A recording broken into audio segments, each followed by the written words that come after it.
हर महादेव शंभो काशी विश्वनाथ गंगे।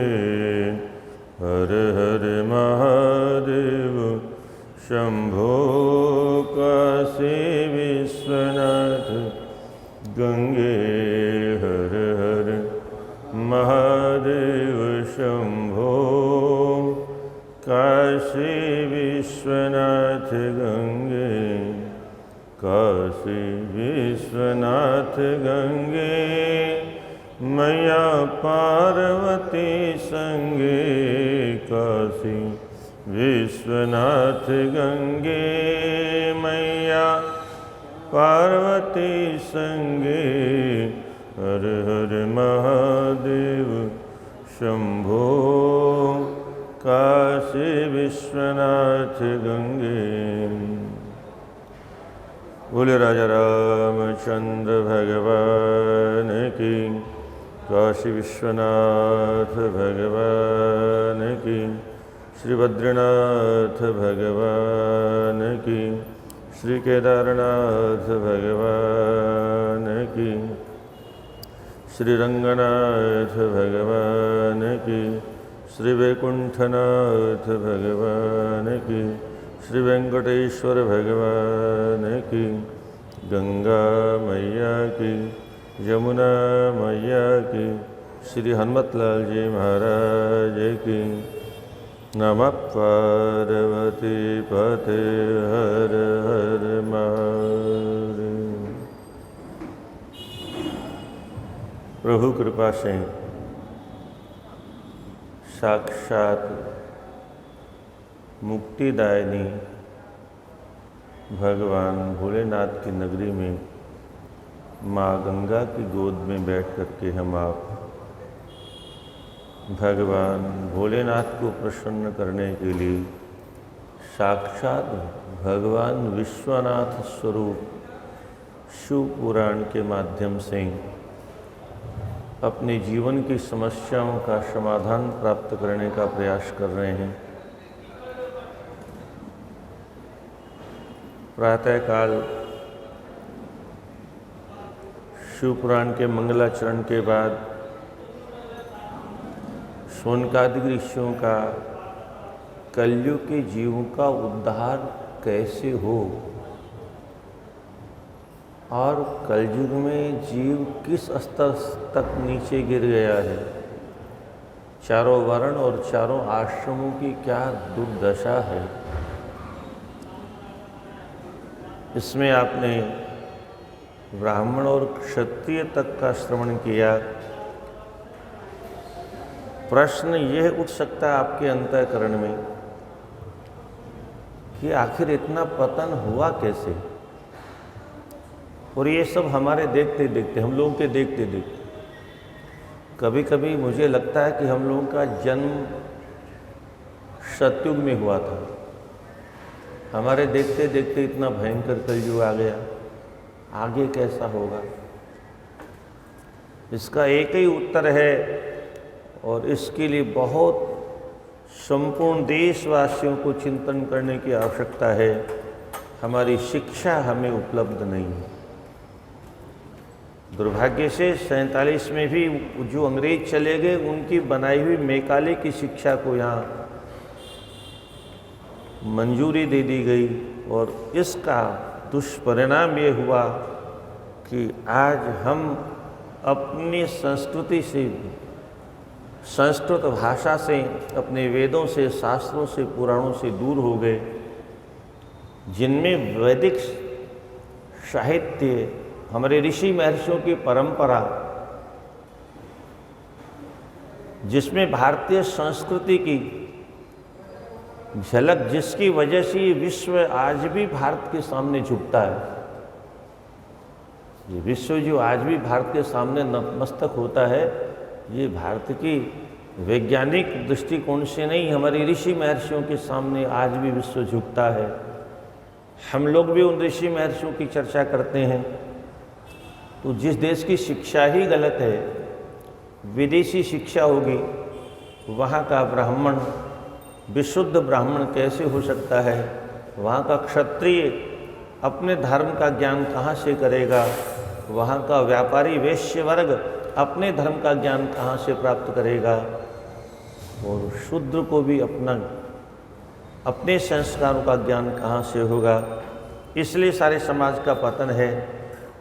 आज पूरे समाज को उठ करके एक बहुत विशाल आंदोलन करने की ज़रूरत है, ताकि हमारी संस्कृत भाषा की प्रतिष्ठा प्रत्येक गुरुकुल में हो, प्रत्येक गांव में हो। कभी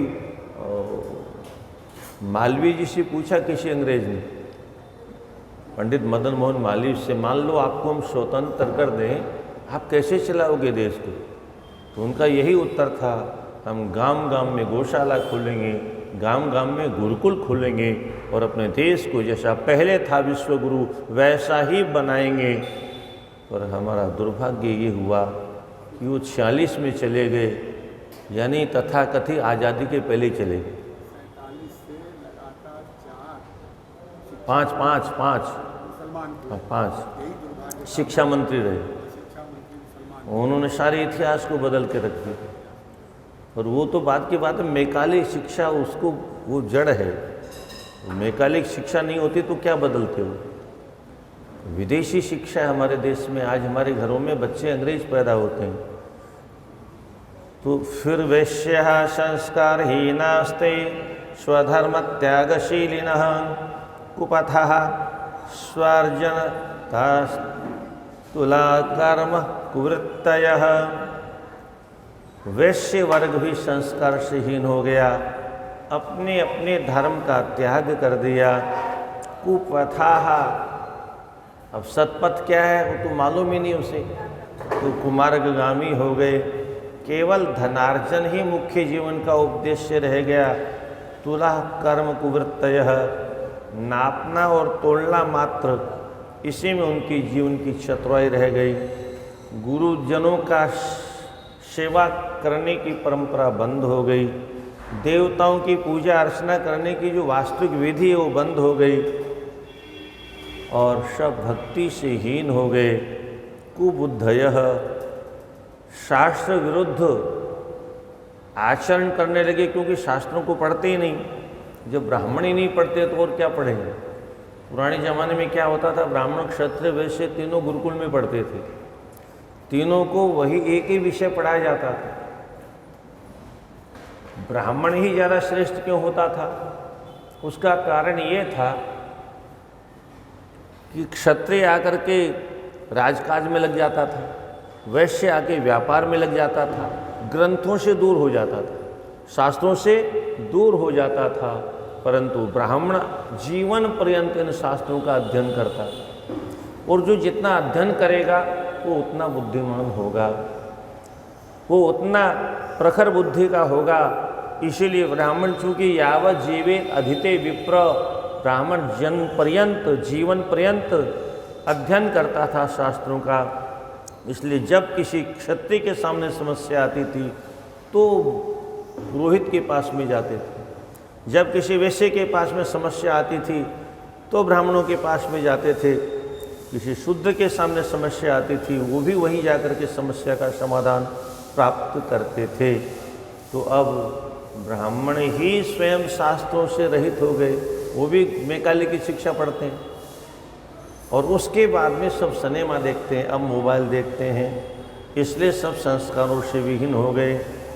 अभोज तद्विजा प्रायः कृपणा बुद्धमृष्टय मुष्टयः। अभोजित द्विजा, ब्राह्मणों का भोजन इत्यादि बंद कर दिया गया। कृपण हो गए, कृपण मतलब कंजूस हो गए। बद्धमुष्टयः, अपनी मुट्ठी को बंद कर लिया जो हमेशा खुली रहती थी। कामनी जार भावेषु सुरता मलिनाशयाः, लोभ मोह विचेतस्काः ऊर्तादिषु भृशोज्झिताः। पराई नारी का कुसंग करने की आदत पड़ गई, उसमें रत रहने लगे मलिन आशयाः, अंतःकरण दूषित हो गया, और लोभ मोह से चित्त विकृत हो गया। कुआं बनाना, तालाब बनाना, बावड़ी बनाना, धर्मशाला बनाना, यज्ञ आगादि करना आदि आदि बंद कर दिया गया। वृषोज्झिताः अपने अपने धर्म का त्याग कर दिया। तद्वत् शूद्राश्च ये केचित् ब्राह्मणाश्च तत्पराः उज्ज्वलाकृतयो मूढ़ा स्वधर्मत्यागशीलिनः। इसी प्रकार से चतुर्थ वर्ण, जिसको शूद्र वर्ण कहा जाता था, आज तो बहुत से शब्दों का चयन करना बहुत कठिन है, क्योंकि पता नहीं कब मुकदमा लागू हो जाए है। तो तुलसीदास जी भी संकेत करते हैं, शूद्र करहि द्विजित, शूद्र करहि जप तप मखनाना, मैली जनेऊ लेहि कुदाना। शूद्र करहि जप तप मखनाना, नाना प्रकार के यज्ञ करने लग गए, हवन करने लग गए, जनेऊ पहनने लग गए, तिलक छापा लगाने लगे। और बाद तुलसीदास जी कहते हैं, बाद ही शूद्र द्विजन सन, हम तुम ते कछु घाट, जानहि ब्रह्म सुविप्रवर, आँख दिखावहि डाट। तुम कैसे ब्राह्मण हो? ब्राह्मणों से विवाद करते, तुम क्या जानते हो? अरे ब्राह्मण का अर्थ होता ब्रह्मम जानाति थी ब्राह्मण हो, जो ब्रह्म को जाने वो ब्राह्मण है। जानते हो तुम ब्रह्म को? तुम भी नहीं जानते, हम भी नहीं जानते, तुम भी हमारे बराबर, तुम हमसे बड़े कहाँ से हो? तो बाद ही शूद्र द्विजन सन, हम तुम ते कछु घाट। हम तुमसे कम नहीं हैं। इस प्रकार से आंख दिखावे डांट। और आगे कहते हैं, कोडी लागे विप्र गुरु करहि निमिषमय घात। यहाँ तो बड़ी बड़ी बातें करते हैं, पर थोड़ी सी झगड़ा की बात हो जाए, वाद विवाद हो जाए धन संपत्ति के बारे में, तो अपने गुरु को मार दें, अपने माता पिता को मार दें, अपने भाई बंधुओं को मार दें। ऐसा ब्राह्मण आचार तत्परः, ब्राह्मणों जैसा आचरण करने लग जाते हैं कलयुग में। उज्ज्वला आकृतयः मूढ़ा, अपने स्वरूप को सुंदर बना लेते हैं। स्वधर्म त्यागशीलिन, जो उनका अपना धर्म है उसका त्याग कर दिया। कुछ लोग कहते हैं आखिर ये ब्राह्मण क्षत्रिय वैश्य शूद्र, इसकी आवश्यकता क्या थी? क्यों किसी को शूद्र बनाया? सबको बराबर कर देते। सज्जनों, एक बार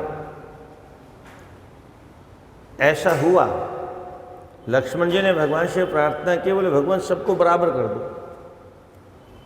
बोले सारी व्यवस्था चौपट हो जाएगी। बोले आप करके तो देखो। लोग कहते हैं हमको सब ऊंचा नीचा क्यों बनाया? कलयुग में जैसे कहते हैं सब बराबर है, बोले बराबर कर दीजिए। भगवान ने सबको धनवान बना दिया। अब कोई झाड़ू लगाने वाला नहीं मिले, कोई सफाई करने वाला नहीं मिले, कोई किसी काम को करने को तैयार नहीं, सेवा करने को कोई तैयार नहीं, छोटा काम करने को कोई तैयार नहीं। नालियों में कीड़े पड़ गए, सड़कों पे गंदगी फैल गई, सब जो पूरा देश नरक बन गया। भगवान बोले देखा लक्ष्मण, सबको बराबर बनाने का परिणाम देखा? अरे सफाई तो कोई न कोई करेगा कि नहीं करेगा, पर सबको बराबर कर देंगे तो सफाई कौन करेगा? भगवान ने जानबूझ करके, भगवान को क्या पड़ी थी, सबको बराबर कर देते, पर उनको मालूम है समाज में सभी प्रकार के वर्गों की आवश्यकता है। शिक्षक की भी आवश्यकता है, तो मकान बनाने वाले की भी आवश्यकता है, तो दुकान चलाने वाले की, रिक्शा चलाने वाले की आवश्यकता है, गाड़ी चलाने की आवश्यकता है। सभी काम सब बराबर हो जाएंगे तो फिर छोटा तो कोई है ही नहीं। हम छोटा काम क्यों करें? परिणाम क्या होगा? अरे सबसे छोटा काम तो भगवान सूर्य करते हैं। क्या? जिनको हम भगवान कहते हैं, आपको नहीं मालूम, बहुत सूक्ष्म दृष्टि से आप देखें तो कितने छोटे छोटे काम करते हैं भगवान सूर्य, और अपने हाथों के द्वारा करते हैं। सूर्य भगवान के हाथ क्या है? उनकी किरणें, और उन किरणों से गंदगी साफ करते। अगर सूर्य भगवान की रोशनी न पड़े नालियों में तो इतने बड़े बड़े कीड़े पड़ जाए है। सारी गंदगी को सूर्य भगवान अपनी किरणों से सोख लेते हैं और इस प्रकार से समाज के अंदर फैलने वाला प्रदूषण भगवान सूर्य अपने हाथों से साफ करते हैं। ऐसे ही वायु देवता वो हवा के द्वारा गंदगी को यहाँ से वहाँ ले जाके वो सफाई करते हैं। यहाँ तो बड़े बड़े देवता लगे हुए हैं समाज की सेवा में। सेवा करना तो सबसे बड़ा धर्म है। सेवा धर्मो परम गहन योगिनामप्यगम्यम सब ते सेवक धर्म कठोरा। जिस समय भगवान राघवेंद्र सरकार को वापस लाने के लिए भरतलाल जी अयोध्या से चित्रकूट की ओर प्रस्थान करते हैं, तो पहले दिन पैदल चले तो माता जी को पता चला, कौशल्या जी को उन्होंने डांट के बैठा दिया, तुम रे चलत चलई सब लोगू, तुम्हारे देखा देख सब पैदल चलते हैं, सबको कष्ट हो रहा, बैठो रथ पर। अब माँ की आज्ञा माननी पड़ी। दूसरे दिन क्या किया, माताओं को आगे आगे कर दिया, सबको आगे कर दिया, खुद पीछे रह गए, अब पैदल चलने लगे।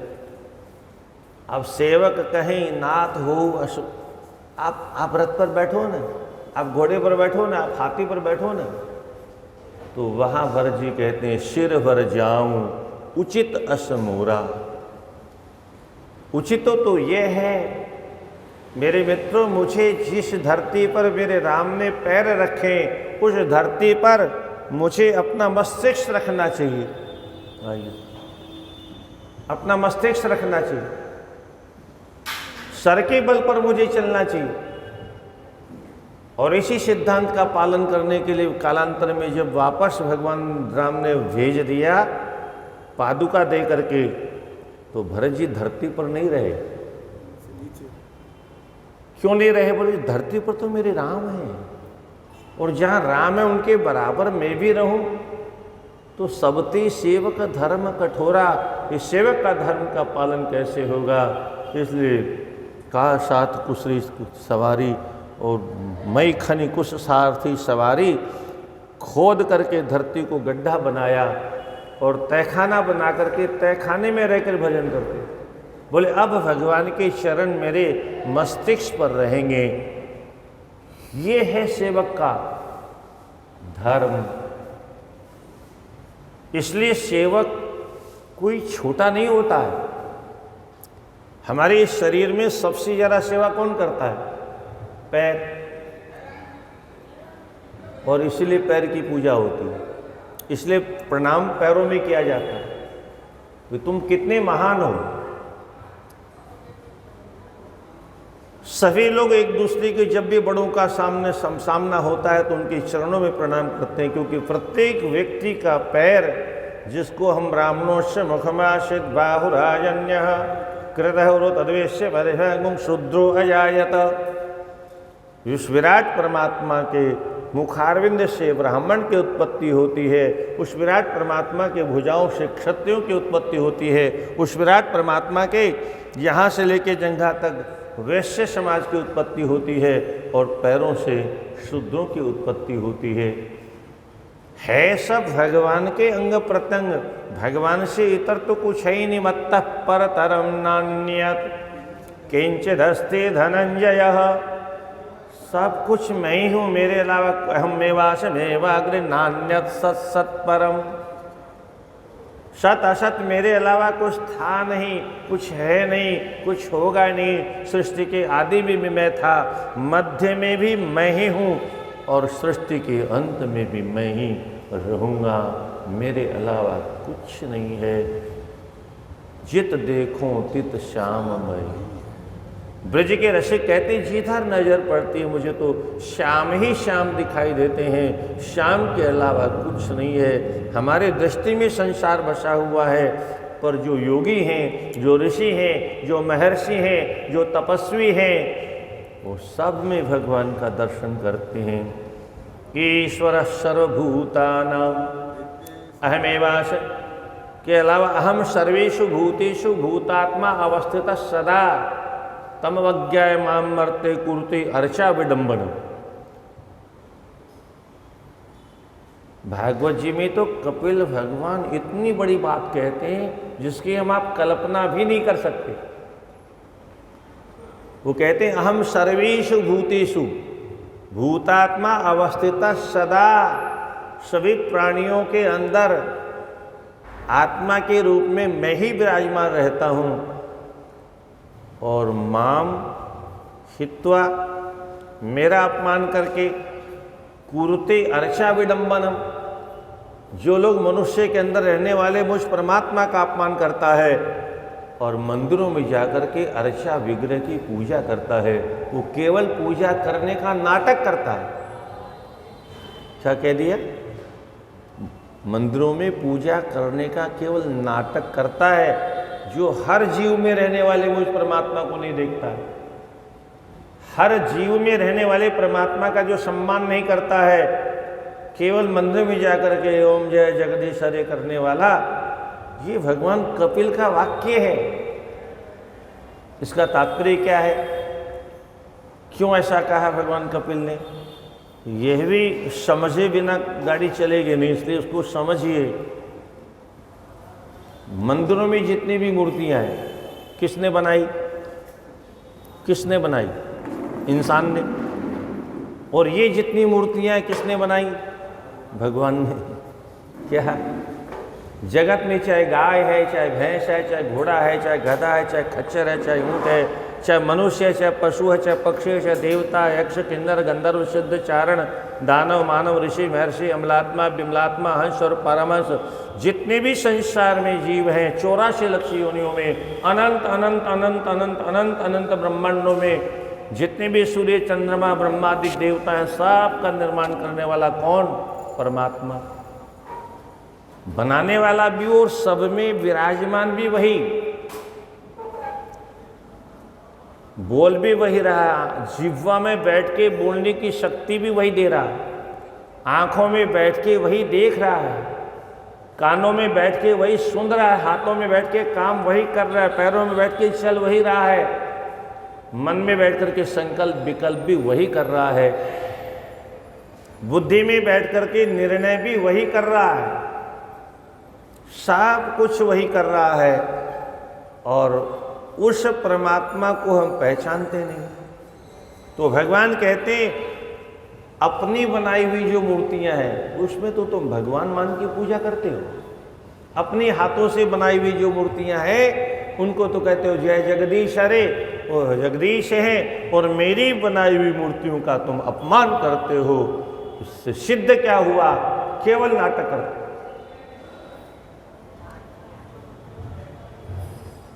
भगवान द्विषत परकायेषु मानिनो भिन्न दर्शिनः, जो दूसरों से द्वेष करता, आगे कपिल भगवान कहते हैं उसी प्रसंग में, द्विषत परकायेषु मानिनो भिन्न दर्शिनः, जो दूसरों से द्वेष करता है, भेदभाव करता है, ऐसा व्यक्ति न मनः शांति मृच्छति, उसका मन, उसका चित्त संसार में कहीं शांति की उपलब्धि नहीं करता, वो हमेशा अशांत रहता है। तो भगवान तो चराचर जगत में अपने आप को शुद्ध करते हैं। मूर्ति पूजा से भी जगत के अंदर रहने वाले प्रत्येक प्राणियों को अधिक सम्मान देने की बात करते हैं। और आप मानस में भी यही पढ़ते हो, श्री राम मैं सब जग जानी, करहूँ प्रणाम जोरे युग पानी। श्री राम में सब जग जानी, सारा संसार सीताराम में है। क्या कहना चाहते हैं तुलसीदास जी? अरे जो सत्य है उसी का प्रतिपादन कर रहे हैं। सत्य क्या है? जगत में दो ही तत्व है, एक पुरुष और एक प्रकृति।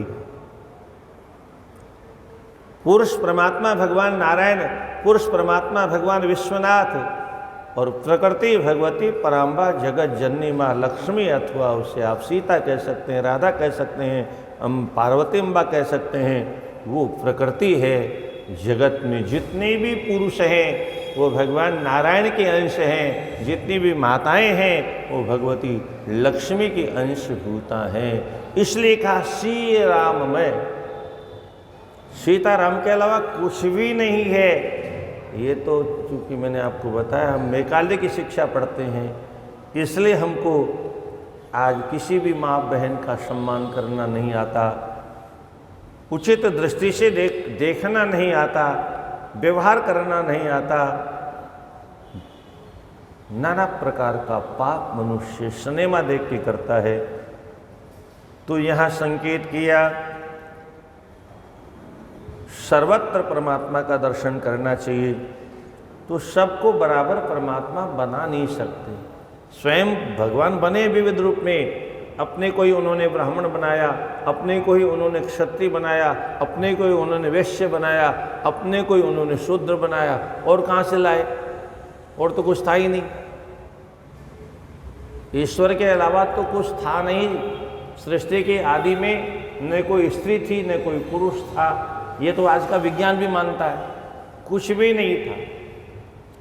विज्ञान मानता है अब अणु परमाणु मिलकर के सृष्टि बन गई, परंतु विज्ञान तो कल पैदा हुआ। ये हमारे शास्त्र कहते हैं सृष्टि ईश्वर के संकल्प से उत्पन्न हुई। ईश्वर ने संकल्प किया एको हम बहुश्याम प्रजाय, मैं एक हूँ बहुत हो जाऊं, बस। अच्छा, बहुत होने का संकल्प क्यों किया ईश्वर ने? ये भी समझने का विषय है। ईश्वर आनंद स्वरूप है। बोले सच्चिदानंद भगवान की। सत चित आनंद, सदघन चिदघन आनंद घन है परमात्मा। तो परमात्मा आनंद के भंडार है। अब आनंद ही आनंद है, आनंद के अलावा कुछ नहीं। और वो आनंद के समुद्र हैं, आनंद के सागर हैं, आनंद के भंडार हैं। इतना इतना इतना आनंद आनंद आनंद आनंद, आनंद के अलावा कुछ भी नहीं है।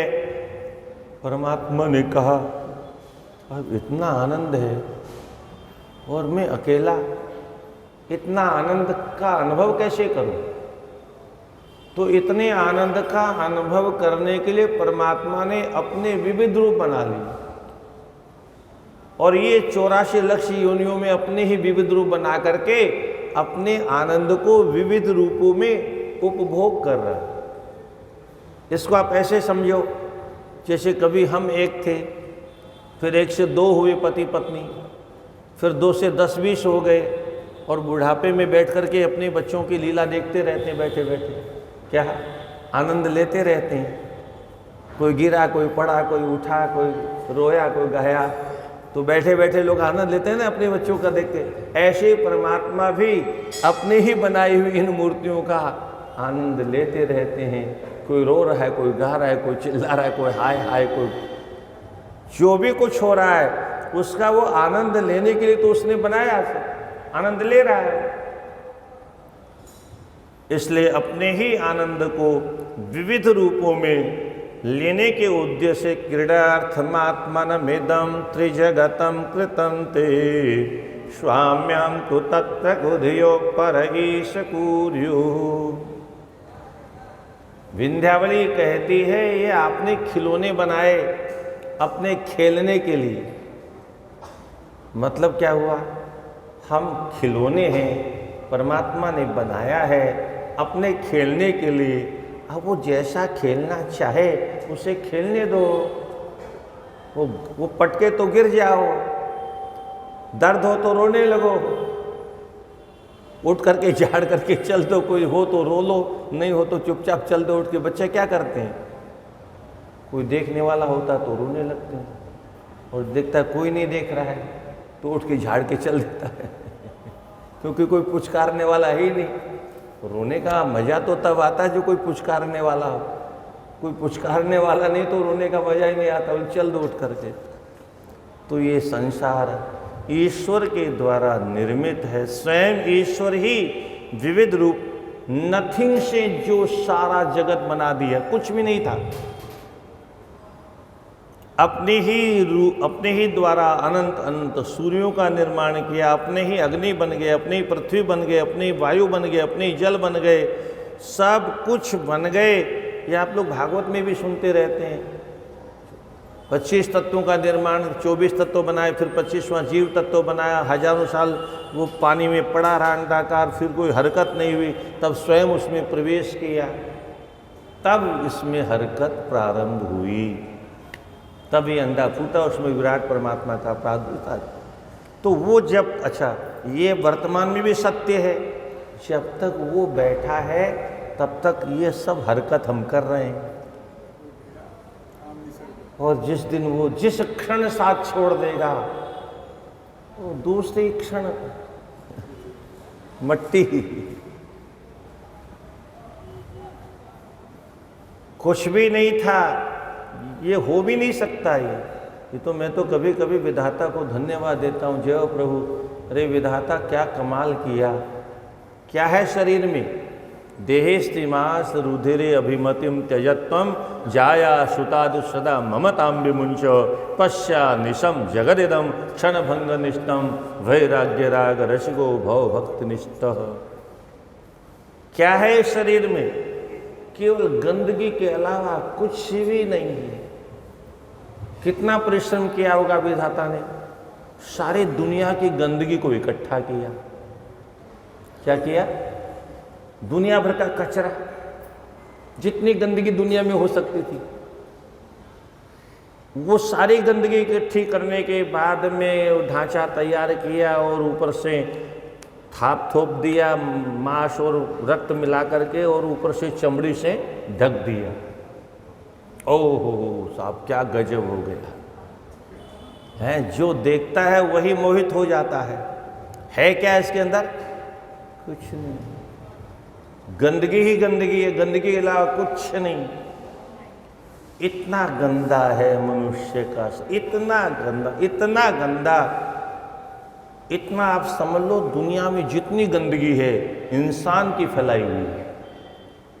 घर में, गली में, मोहल्ले में, सड़क पर जहां भी गंदगी है इंसान की फैलाई हुई है।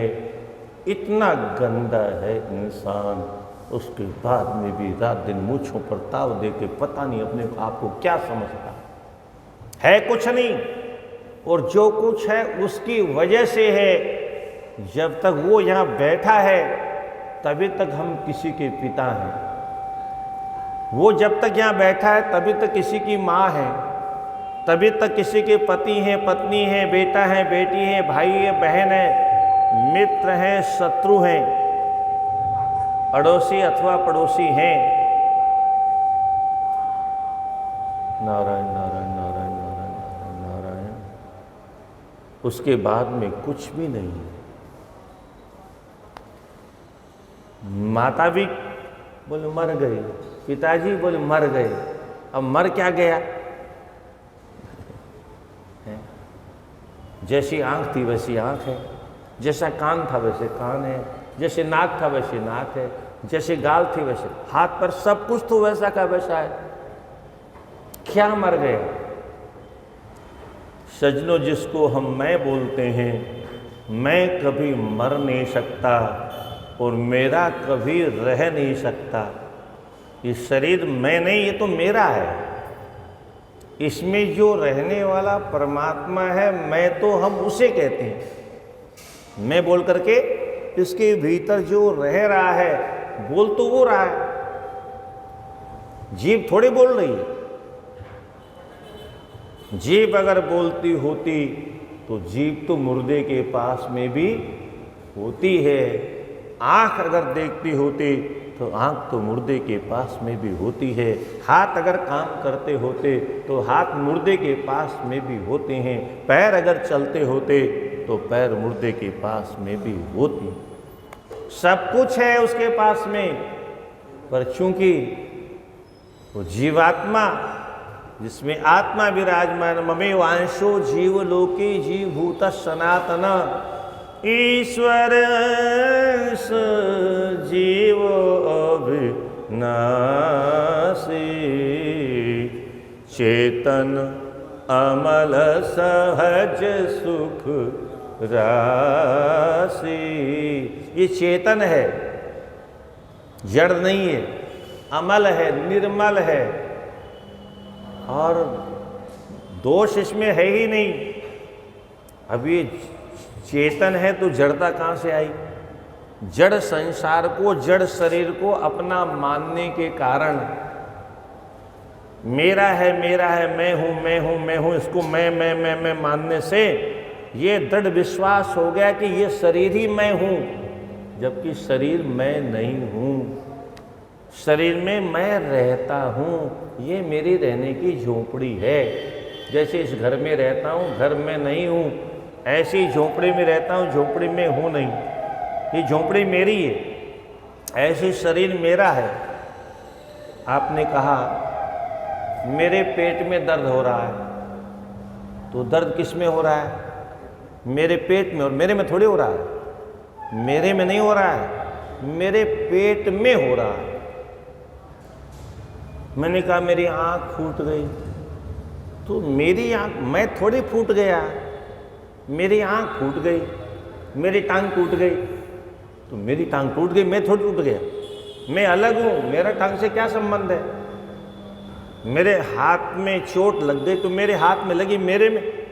नैनम छिन्दन्ति शस्त्राणि नैनम दहति पावक न चैनम क्लिद्यन्त्यापो न शोष्यति मारुतः अच्छेद्योय मधायोय मक्लेद्यो शोष्य एव च नित्यः सर्वगतस्थाणुर अचलोयम सनातन।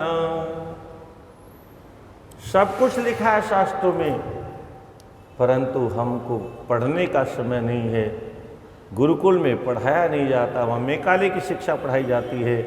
सारी बीमारी यहाँ है। इसलिए आज इस देश के ब्राह्मण में ब्राह्मणत्व नहीं रहा, क्षत्रिय में क्षत्रित्व नहीं रहा, वैश्य में वैश्यत्व नहीं रहा, शूद्र में शूद्रत्व नहीं रहा, नारी में नारीत्व नहीं रहा, पुरुष में पुरुषत्व नहीं रहा, साधु में साधुत्व नहीं रहा। तो एक नेता ठीक कह रहा था कि हम हिंदुत्व है पर हम हिंदुत्व नहीं मानते।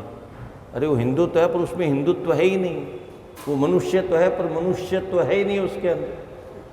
हम मनुष्य, हमारे अंदर मनुष्यत्व नहीं है, क्योंकि बिना शास्त्रों का अध्ययन किए मनुष्य के लक्षण क्या हैं कोई बता नहीं सकता। माइकाला शास्त्रों का हम अध्ययन करते नहीं।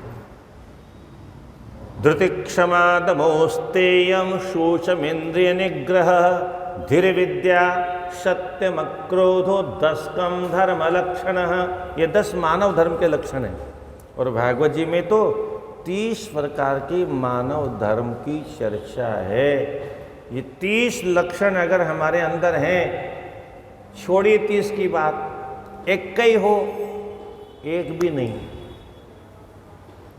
शकल केवल हमारी मनुष्य की है, केवल शकल है। मनुष्य किसे कहते? जिंदगी हो गई सत्संग करते करते, आप में से कोई बता नहीं सकता। यही हमारी शिक्षा न होने के कारण हमारा हर छात्र गुरुकुल में रहता था, गुरुकुल में सारे शास्त्रों को पढ़ता था। 25 वर्ष तक ब्रह्मचर्य का प्रयोग करके ब्रह्मचर्य पूर्वक जो पढ़ता था वो इतना तेजस्वी होता था, इतना जाज्वल्यमान होता था, इतना ओजस्वी होता था, इतना आभावान और इतना प्रभावान होता था, और पूरा जीवन उसका वैसे ही बीतता था, क्योंकि गुरुकुल से वो संस्कार लेके आता था। आज हमें कहीं से संस्कार नहीं मिलते। घर में अगर कहीं संस्कार मिलते तो आप लोग सुनते ना, पहला गुरु माँ होती, पहली गुरु माँ होती। माँ घरों में रही नहीं। आप कहोगे माँ कहाँ गई? वो मम्मी हो गई। पिताजी भी नहीं रहे घर में, वो भी डेड हो गए। अब कौन शिक्षा दे, कौन संस्कार दे? हिंदुओं की बुद्धि इतनी भ्रष्ट हो गई, अपने बच्चे को कभी गीता भागवत रामायण नहीं देगा। बेटा इसको पढ़ो, बेटा श्लोक याद करो, कुछ नहीं। मंदिर में जाएगा तो साथ ले नहीं जाएगा, कथा में जाएगा तो साथ ले नहीं जाएगा। जितने रिटायर लोग हैं वो कथा सुनते हैं। जिनको कथा सुनने की आवश्यकता है वो कथा सुनते ही नहीं और सुनेंगे भी नहीं। उनको मोबाइल से ही फुर्सत नहीं, टीवी से ही फुर्सत नहीं। तो भगवान ने सृष्टि की व्यवस्था चलाने के लिए ये सारी वर्ण व्यवस्था बनाई। ऐसा मान लो आप 4 भाई थे, एक भाई पढ़ा लिखा था, उसको शिक्षा का ठेका दे दिया। दूसरा भाई थोड़ा भीमसेन की तरह से बलवान था, उसको परिवार की सुरक्षा का ठेका दे दिया, वो क्षत्रिय बना दिया उसको। तीसरा भाई थोड़ा बुद्धिमान था, कमाना खाना अच्छी तरह से जानता था, उसको व्यापार का ठेका दे दिया, वेश्य बना दिया, तुम व्यापार करो, तुम बुद्धिमान हो। चौथा छोटा भाई था, बोले हम क्या करें, हम तो किसी लायक नहीं है, हम आप लोगों की सेवा करके गुजारा कर लेंगे। बोले चलो कोई बात नहीं, तुम सेवा करके गुजारा कर लो, गुजारा हो ही जाएगा। चारों भाइयों ने आपस में समझौता कर लिया। और सबसे बड़ी बात क्या हुई, कोई किसी के काम में हस्तक्षेप नहीं करेगा। जो जिसका कर्तव्य है वो अपना अपना काम करेगा। और हमारी परंपरा इस क्रम से और अरबों वर्षों से चली आ रही है सृष्टि, कभी झगड़ा नहीं हुआ। विदेशियों ने आकर के झगड़ा पैदा किया, तुम ये काम क्यों करते हो, वो ये काम क्यों नहीं करता है, वो तुमको छोटा मान, और आपस में लड़ा के वो चले गए। और अब सब को लड़ते हुए छोड़ गए। अब सब आपस में लड़ते हैं, हम ऐसा क्यों करें, हम ऐसा क्यों करें, हम ये क्यों करें। अब आप बलराम बताइए, ये शरीर है और ये पैर कब से हमको ढो रहे हैं, बचपन से ढो रहे हैं। अच्छा, हाथी को भी ढो रहे हैं, ऊँट को भी ढो रहे हैं, जिराफ का वजन भी ढो रहे हैं, भैंस का वजन भी ढो रहे हैं। कभी ये विरोध कर दें तो, अगर ये पैर कह दें कि भाई हम 70 वर्ष से तुमको ढो रहे हैं, कम से कम अब तो सर के बल पर चलो, अब तो पेट के बल पर चलो, तो हम सांप तो बन नहीं जाएंगे है? और पैर के बल पर चलने की किसी की सामर्थ्य नहीं, हाथों के बल पर भी चलने की सामर्थ्य किसी की नहीं। हाँ, रामदेव जी 2-4 हाथ चलते हैं, तो 2-4 हाथ चलने से थोड़े काम चलेगा। दिन भर चल के दिखाओ तो पता चल जाएगा, सारा योग निकल जाएगा। जो जिसका कर्तव्य है वो अपना अपना कर्तव्य ईमानदारी से करे, तभी ये सारी शरीर की व्यवस्था सुचारू रूप से चलेगी। जैसा शरीर का संगठन था ऐसा ही हमारे चारों वर्णों का संगठन था, पर कालांतर में लोगों ने आपस में लड़ा दिया, छिन्न भिन्न कर दिया। अब कुछ भी नहीं बचा, समाज में एकता रही नहीं। तो बिना हमारी शिक्षा के ये दशा हमारी हो गई। तो सूची महाराज कहते हैं, शालग्राम शिलादीनां पूजका होम तत्पराः। कलयुग में शूद्र शालिग्राम जी की पूजा करने लगे। कोई उसको बार बार ये हल्ला कर रहा था, ठीक करवाई किसी से।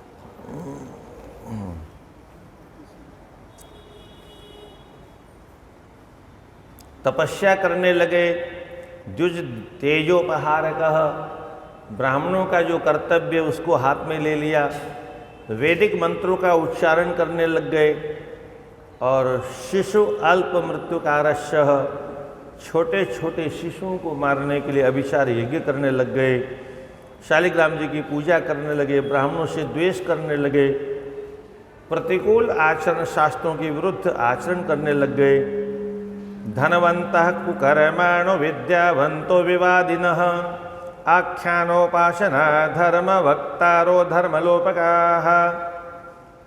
धन इकट्ठा करके उसके धन के बल पर कुकर्म करने लग गए और विद्या प्राप्त करके दूसरे से विवाद करने लग गए। तुम क्या जानते हो, तुम क्या जानते हो। आख्यान कथा करने लग गए। बैठी बरासन, तुलसीदास जी भी लिखते हैं, बैठी बरासन कहीं पुराना। श्रेष्ठ आसन पर बैठ के पुराणों की कथा करने लग गए।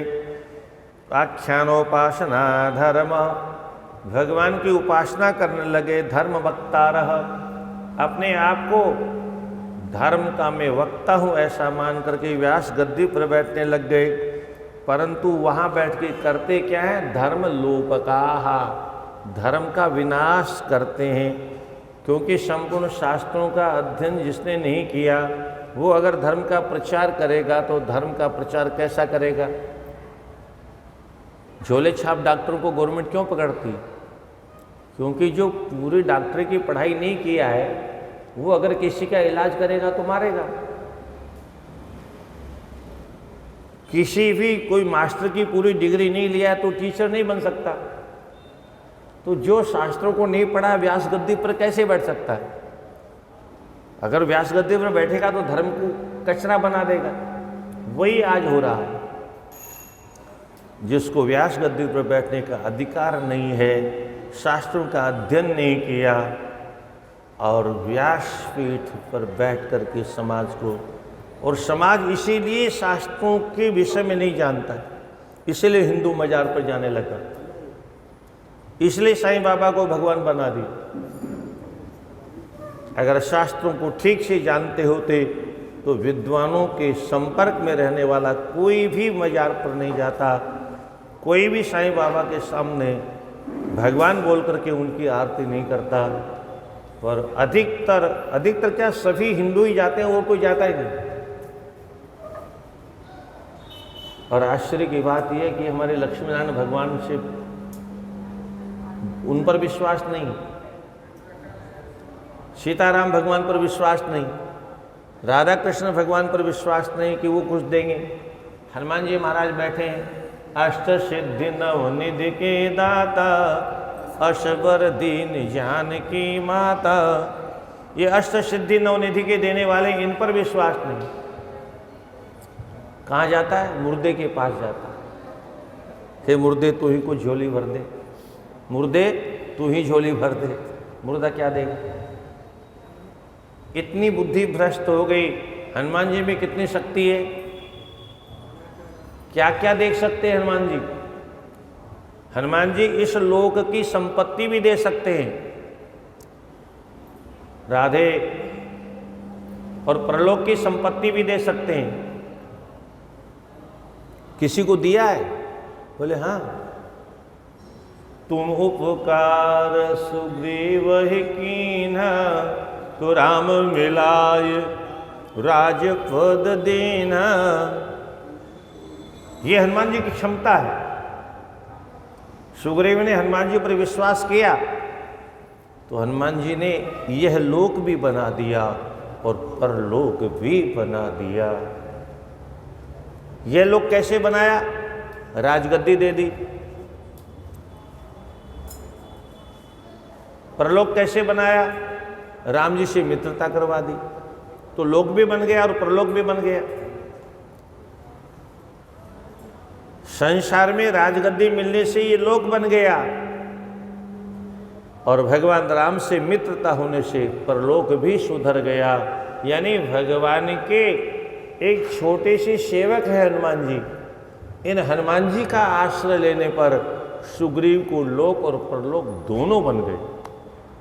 आगे बढ़िए। तुम दो मंत्र विभीषण माना,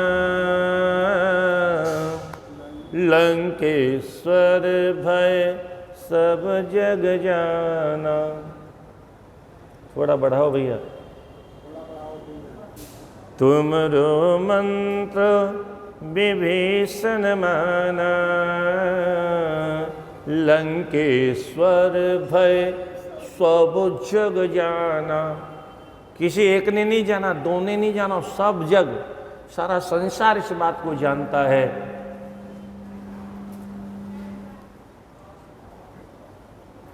सारा संसार इस बात को जानता है। लंकेश्वर कौन हो गया? जिसको धक्का दे करके रावण ने निकाल दिया। रावण ने धक्का दे के निकाल दिया। आज उसको क्या मिला? जो संपदा शिव रावण ही दीन दिए 10 माथ। 10 मस्तिष्क काटने के बाद में जो लंका का राज्य मिला, सो संपदा विभीषण ही सकुचि। सकुचि क्या दे रहा हूं मैं? कुछ भी तो नहीं दे रहा हूं। अरे लंका जैसी थी वैसी भी अगर दे देता तो कुछ समझ में आता। उस लंका को हनुमान जी ने जला दिया, तो जली जलाई लंका दे रहा हूं। क्या दे रहा हूं? भगवान को संकोच हुआ देने में। ये हनुमान जी की महिमा है। पर आज के लोगों को हनुमान चालीसा में विश्वास नहीं है, मुर्दे पर विश्वास है। क्यों? क्योंकि शास्त्रों को पढ़े लिखे विद्वान कथा नहीं करते। शास्त्रों के सिद्धांतों को नहीं, खाली गाओ बजाओ नाचो, बस कथा हो गई, मनोरंजन हो गया कथा। अधिकतर तीर्थों में लोग कथा करते हैं, सब घर के वृद्ध वृद्ध लोग जाते हैं। कथा जिन बालकों को सुनना था उनको तो घर छोड़ दिया। राधे राधे। जो रिटायर लोग हैं, कानों से सुनता नहीं, आँखों से दिखता नहीं, पैर जिनके काम नहीं करते, भांगड़ा करते हुए चलते हैं, उनका तो वैसे भी समय अच्छा बीत गया। जिनका समय बिगड़ गया है, जिनकी बुद्धि दूषित हो गई है, विचार दूषित हो गई है, आचरण दूषित हो गया है, चरित्र दूषित हो गया है, ज्ञान शून्य हो गया, धर्म के विषय में कुछ जानते नहीं, आज के बच्चों को कथा सुनने की आवश्यकता है। तो हनुमान जी महाराज को मंत्र, जो हनुमान जी ने विभीषण को मंत्र दिया, कौन सा मंत्र था वो? कब दिया? हनुमान जी मंत्र तो दे रहे थे अपने चेले को। कौन चेला था? रावण। हनुमान जी का चेला था, शिव जी का भक्त था ना। हनुमान जी शिवावतार हैं, तो अपना चेले का कल्याण करने गए थे लंका में। और चेला पहचान भी गया। क्या? ऐसा नहीं कि पहचाना नहीं, पहचान लिए कौन है। बोले मैं आपको जान रहा हूँ। क्या जान रहे हो? बोले मिले हम कप गुरु बड़ ज्ञानी। बड़े ज्ञानी हो आप ही हमारे गुरु जी हो। बोले पहचान गए तो फिर प्रणाम साष्टांग क्यों नहीं कर रहे हो? अरे गुरु जी को पहचान गए तो साष्टांग करना चाहिए ना। रावण बोला वो तो नहीं करूँगा। बोले क्यों? बोले तुम बंदर बन के आए हो, यूँ अपने रूप में आते तो मैं साष्टांग करता, अपने मंत्रिमंडल को लेके साष्टांग करता, आरती करता, पूजा करता, नाना प्रकार के रत्नों की भेंट प्रदान करता। परंतु बंदर के रूप में आए हो आप, और मैं अगर आपको साष्टांग करूं तो मेरा तो नक्का ही कट जाएगा। भरे समाज के बीच में लोग क्या कहेंगे? अरे इतने बड़े प्रतापी रावण का गुरु बंदर, अरे इतना बड़ा रावण। रवि शशि पवन वरुण धनधारे, अग्नि काल जम सब अधिकारे, आयसु करें सकल भयभीता, न वही आय नित्य चरण विनीता। सूर्य चंद्रमा अग्नि जल वायु पृथ्वी यमराज सब जिसके यहाँ थर थर तक कांपते हैं, लंबे साष्टांग लगाते हैं, हाथ जोड़ के आँख नीची करके खड़े, आँख उठाने की हिम्मत नहीं होती किसी की। रावण के सामने ऐसे देख करके बात करने के सामर्थ्य किसी के नहीं त्रिलोकी। और वो रावण बंदर को प्रणाम करे। हनुमान जी ने कहा कोई बात नहीं, आखिर तो तुम मेरे चेले हो, कोई बात नहीं, तुम भले ही प्रणाम मत करो, पर मैं तुम्हारा कल्याण करने आया हूं, तो कम से कम मेरी बात तो सुन लो। बोले हाँ वो आप सुनाओ। तो बोले गुरु बन के तो मैं सुना नहीं सकता, क्योंकि गुरु तुम मानोगे ही नहीं, तो मैं सेवक ही बन जाता हूं, पर तुम्हारा किसी तरह से कल्याण तो हो जाए। तो हनुमान जी ने गुरु जी चेले के सामने हाथ जोड़ लिए चेला तो हाथ जोड़ेगा नहीं, मैं ही हाथ जोड़ लेता हूँ। विनती करूं जोर कर रावण। कितने दयावान होते हैं गुरु लोग, कितने कृपालु होते हैं। अपने शिष्य का कल्याण करने के लिए शिष्य के सामने हनुमान जी ने हाथ तक जोड़ लिए।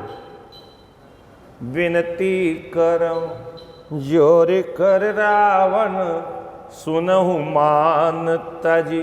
अहंकार छोड़ो और मेरी बात ध्यान से सुनो। विनती करऊं जोर कर रावण, सुनहु मान तजी मोर सिखावन। रावण कहता हाँ हाँ बको बको, क्या कहने जा रहे हो। हनुमान जी ने कहा तो कान खोल के सुनो, सुनाओ तो सही। हनुमान जी महाराज अब मंत्र दे रहे हैं अपने चेले को। राम चरण पंकज उरधर हो, लंका अचल राज तुम करहु। राम चरण पंकज उरधर हो। बस ये मूल मंत्र है।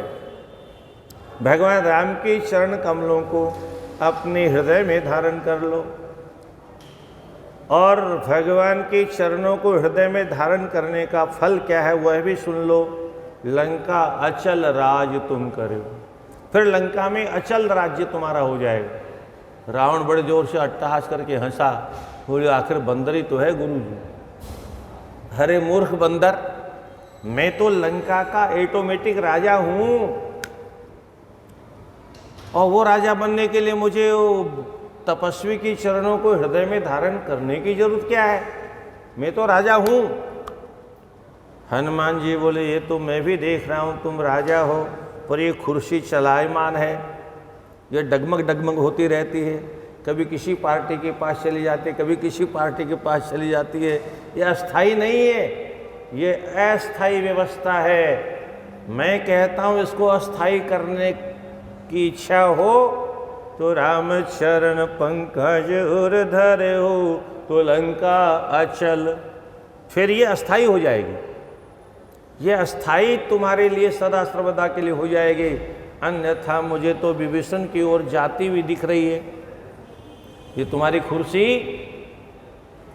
दूसरे भाई के पास जाती हुई दिखाई दे रही है। रावण को गुरुजी ने मंत्र दिया, पर पात्र जब नहीं होता है ना सामने वाला, तो मंत्र ग्रहण करने की क्षमता नहीं होती है।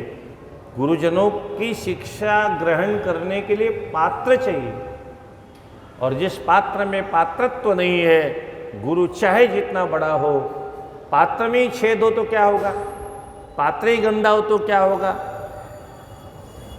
रावण ने उस मंत्र को स्वीकार नहीं किया। मुझे किसी के चरणों को अपने हृदय में धारण करने की जरूरत नहीं। वहीं बगल में एक पात्र बैठा था, उस पात्र ने उस मंत्र को तुरंत झपक लिया।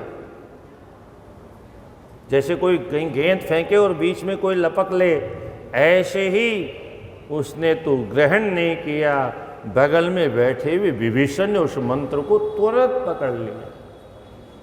सत्पात्र में गुरु मंत्र ठहरता है, कुपात्र में नहीं ठहरता।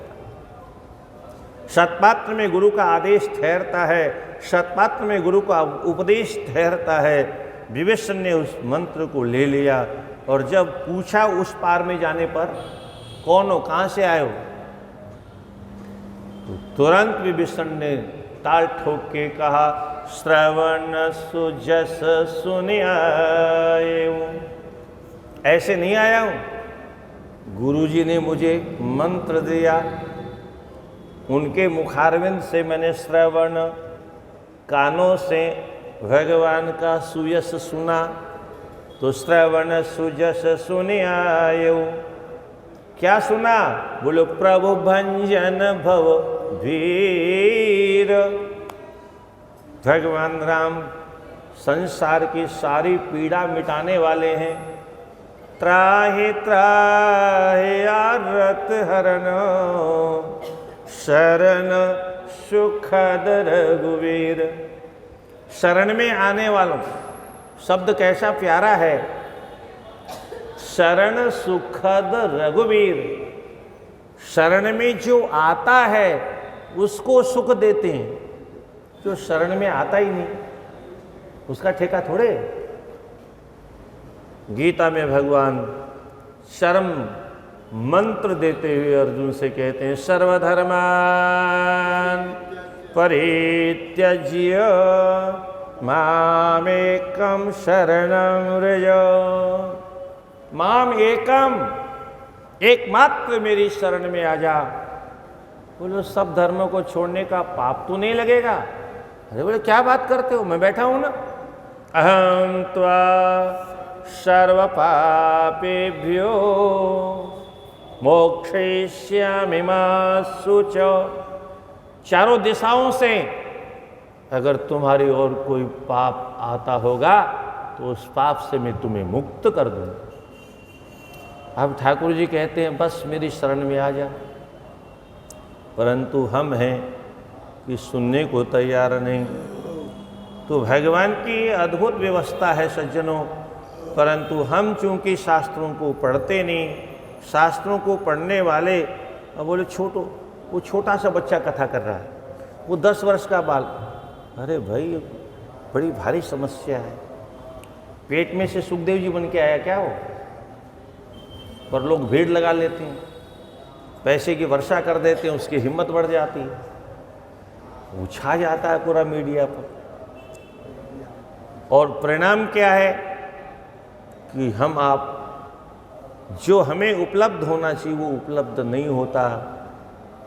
केवल नाचो गाओ कीर्तन करो, बस इतनी ही कथा होती है, बाकी कथा का केवल नाम रहता है।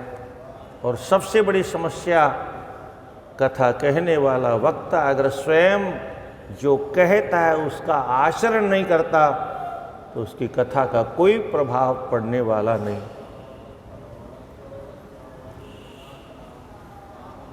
शुभोपाकृतयो दम्भः सुधातारो महामदाः। सूर्य महाराज कहते हैं ऐसे जो नीच कुल में पैदा होने वाले लोग हैं, कभी कभी तो अपने आप को राजा जैसा भेष बना लेते हैं। शुभोपाकृतयो दम्भः, दम्भ पूर्वक राजा जैसी आकृति बना लेते हैं। कभी कभी सुदातारः, सुंदर अपने आप को दाता बन करके दुनिया को दान देने का ढोंग करते हैं। पर महामदाह, महान मद से मत वाले होकर के अंधे हो जाते हैं। विप्रादीन सेवकान मत्वा मन्यमाना निजम प्रभु। ब्राह्मण क्षत्रिय वैश्य को तो अपना सेवक मानते हैं, ये तो हमारे सब सेवक हैं। मन्यमाना निजम प्रभु, अपने आप को ही सर्वसमर्थ मानते हैं, अन्य किसी को कोई महत्व नहीं देते। स्वधर्म निरता मूढ़ शंकर क्रूरबुद्धय महाभिमानिनो नित्यं चतुर्वर्ण विलोपकाः। स्वधर्म रहिता मूढ़ा, अपने धर्म का त्याग करके दूसरे के धर्म का आचरण करने का प्रयास। गीता में भगवान ने तो बहुत बुरा कहा, स्वधर्मम निधनम श्रेय परधर्मो भयावह।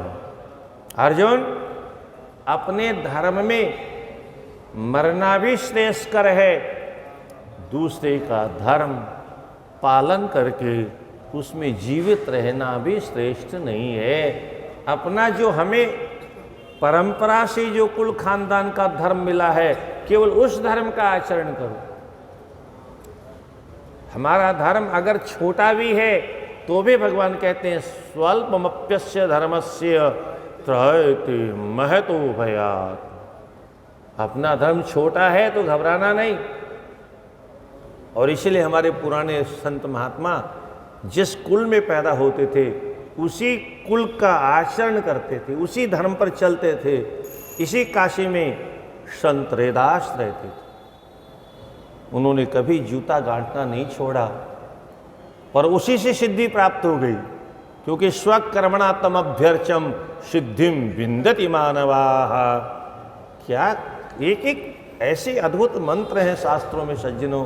गीता में भगवान कहते हैं स्वकर्मणा, हे अर्जुन, प्रत्येक मनुष्य को अपने अपने कर्म के अनुसार मेरी पूजा करनी चाहिए।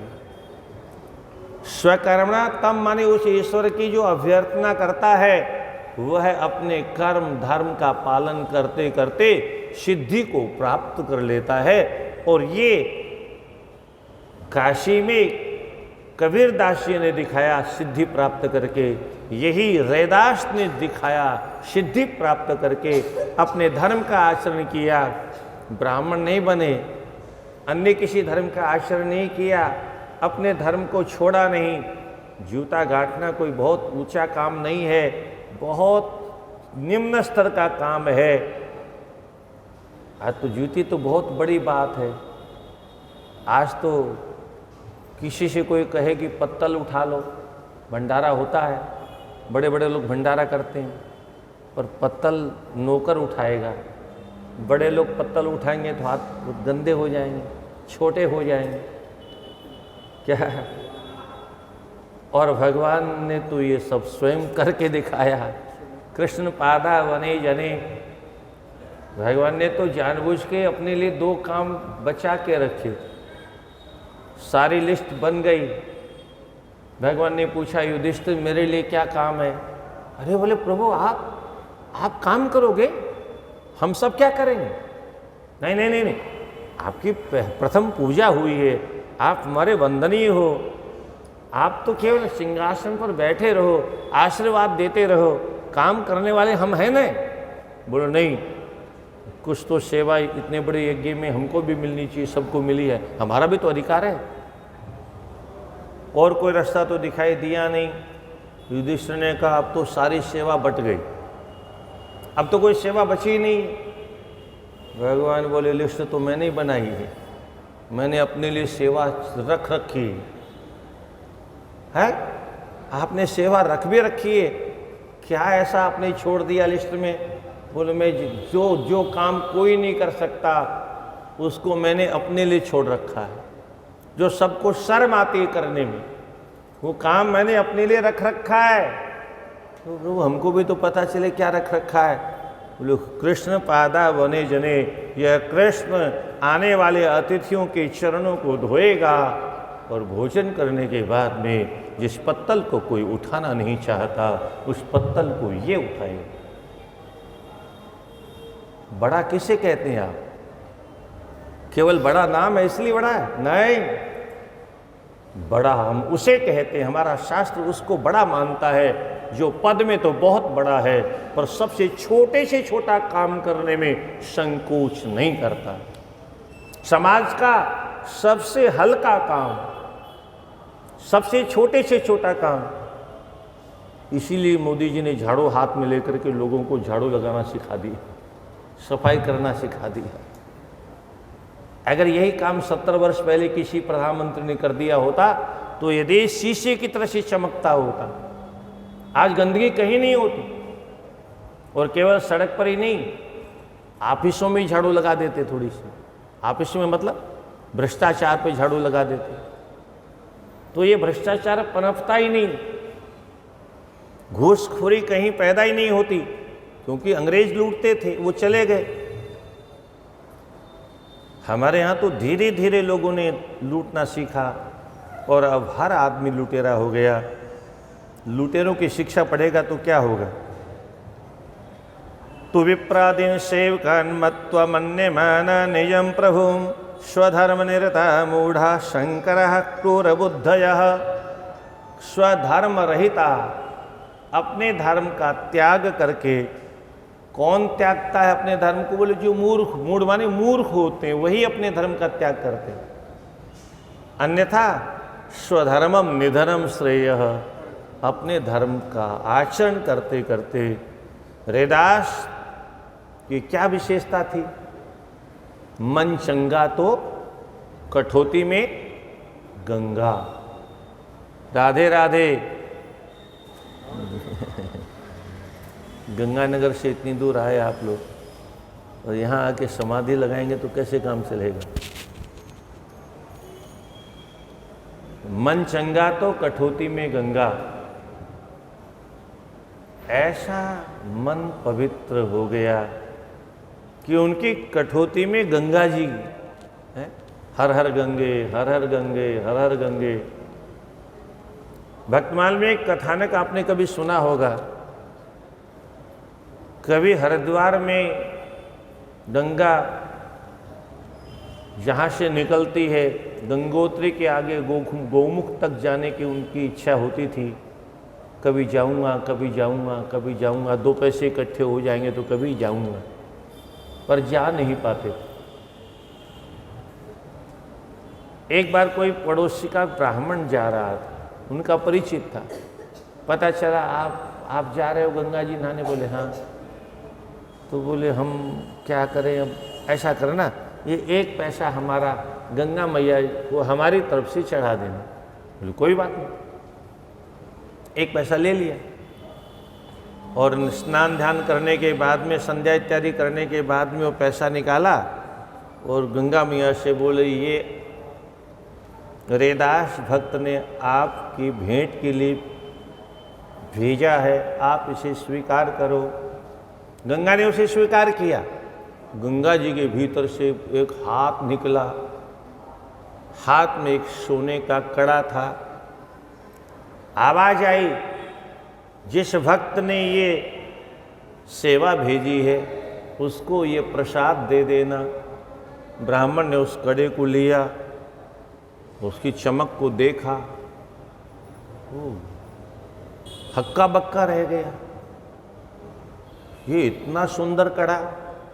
ब्राह्मण को लोभ आ गया, लोभ ग्रह पड़ा, लोभ के ग्रह से ग्रहित हो गया, लोभ रूपी ग्रह लग गया। उस ब्राह्मण ने सोचा, इतनी दूर बैठा हूं और ये बेचारे रैदास को क्या पता चलेगा, क्यों न इसको हजम कर लिया जाए। अब लोभ आ गया तो आ गया। ब्राह्मण ने उस रैदास को ला करके उससे नहीं दिया, एक सुनार के यहाँ बेच दिया।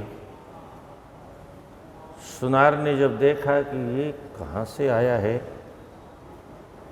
तो बड़े लोग थोड़ा राजाओं से डरते रहते हैं, तो उसने सोचा इतना सुंदर कड़ा, चलो राजा को भेंट कर देंगे तो कभी हमारे ऊपर रेड वगैरह नहीं डालेगा, छापा ऊपर नहीं डालेगा, राजा खुश हो जाएगा। बड़े लोगों से संबंध रखना चाहिए। वो राजा को भेंट कर दिया। राजा ने उसको अपनी महारानी को दे दिया। मैं क्या करूँगा, ये कड़ा छड़ा तो देवियाँ पहनती हैं। देवी ने उसे लिया, बहुत प्रसन्न हुई, एक हाथ में पहना, बोले लाओ दूसरा दो। अब दूसरा कहाँ से लाए? बोले मुझे तो एक ही मिला है। बोले फिर एक हाथ सुना रहेगा, तो मैं कलयुग की महारानी तो हूं नहीं। राधे राधे। कलयुग में एक हाथ में कड़ा, एक हाथ सुना। अब इतना हल्का शरीर हो गया है बहुओं का, बेटियों का, कि वो भजन सहन नहीं होता। कौन सहन करे भजन? इसलिए वो खाली हाथ है। विधवा कौन है, सधवा कौन है, भगवान जाने। यहाँ तो कुछ पता चलता नहीं, सारे लक्षण गायब है, पैर की फाइलें भी गायब है। इतना भजन कौन सहन करे? ऐसा सिनेमा का तांडव चला। कपड़े भी हल्के से हल्के पहनो, इसका वजन भी कौन सहन करे? और परिणाम ये हुआ कि हमारे घर के बच्चों ने कपड़े फाड़ डाले और हम चुपचाप देखते हैं, क्योंकि मम्मी क्या बोलेगी, डैड भी क्या बोलेगा। माँ होती तो शायद बोलती, पिता होते तो शायद डांटते, पर मम्मी तो मरी हुई है और डैड भी डेड बॉडी है। केवल विदेशियों से हमने शब्दों को सुना और बस आंख बंद करके स्वीकार कर लिया। उसका अर्थ क्या ये पता ही नहीं।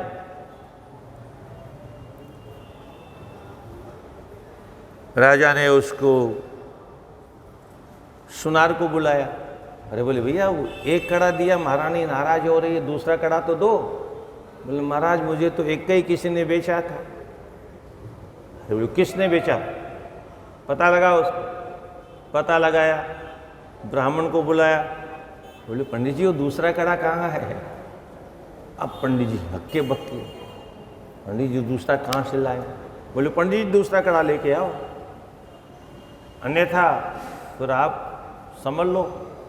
अब राजा की ब्राह्मण की खोपड़ी खराब हो गई। ब्राह्मण ने सोचा 1 पैसा देने पर गंगा मैया ने कड़ा दिया, 1 पैसा और डालूंगा तो कड़ा दे देगी। दोबारा गए, दोबारा गंगा जी में डुबकी लगाई, 1 कड़ा।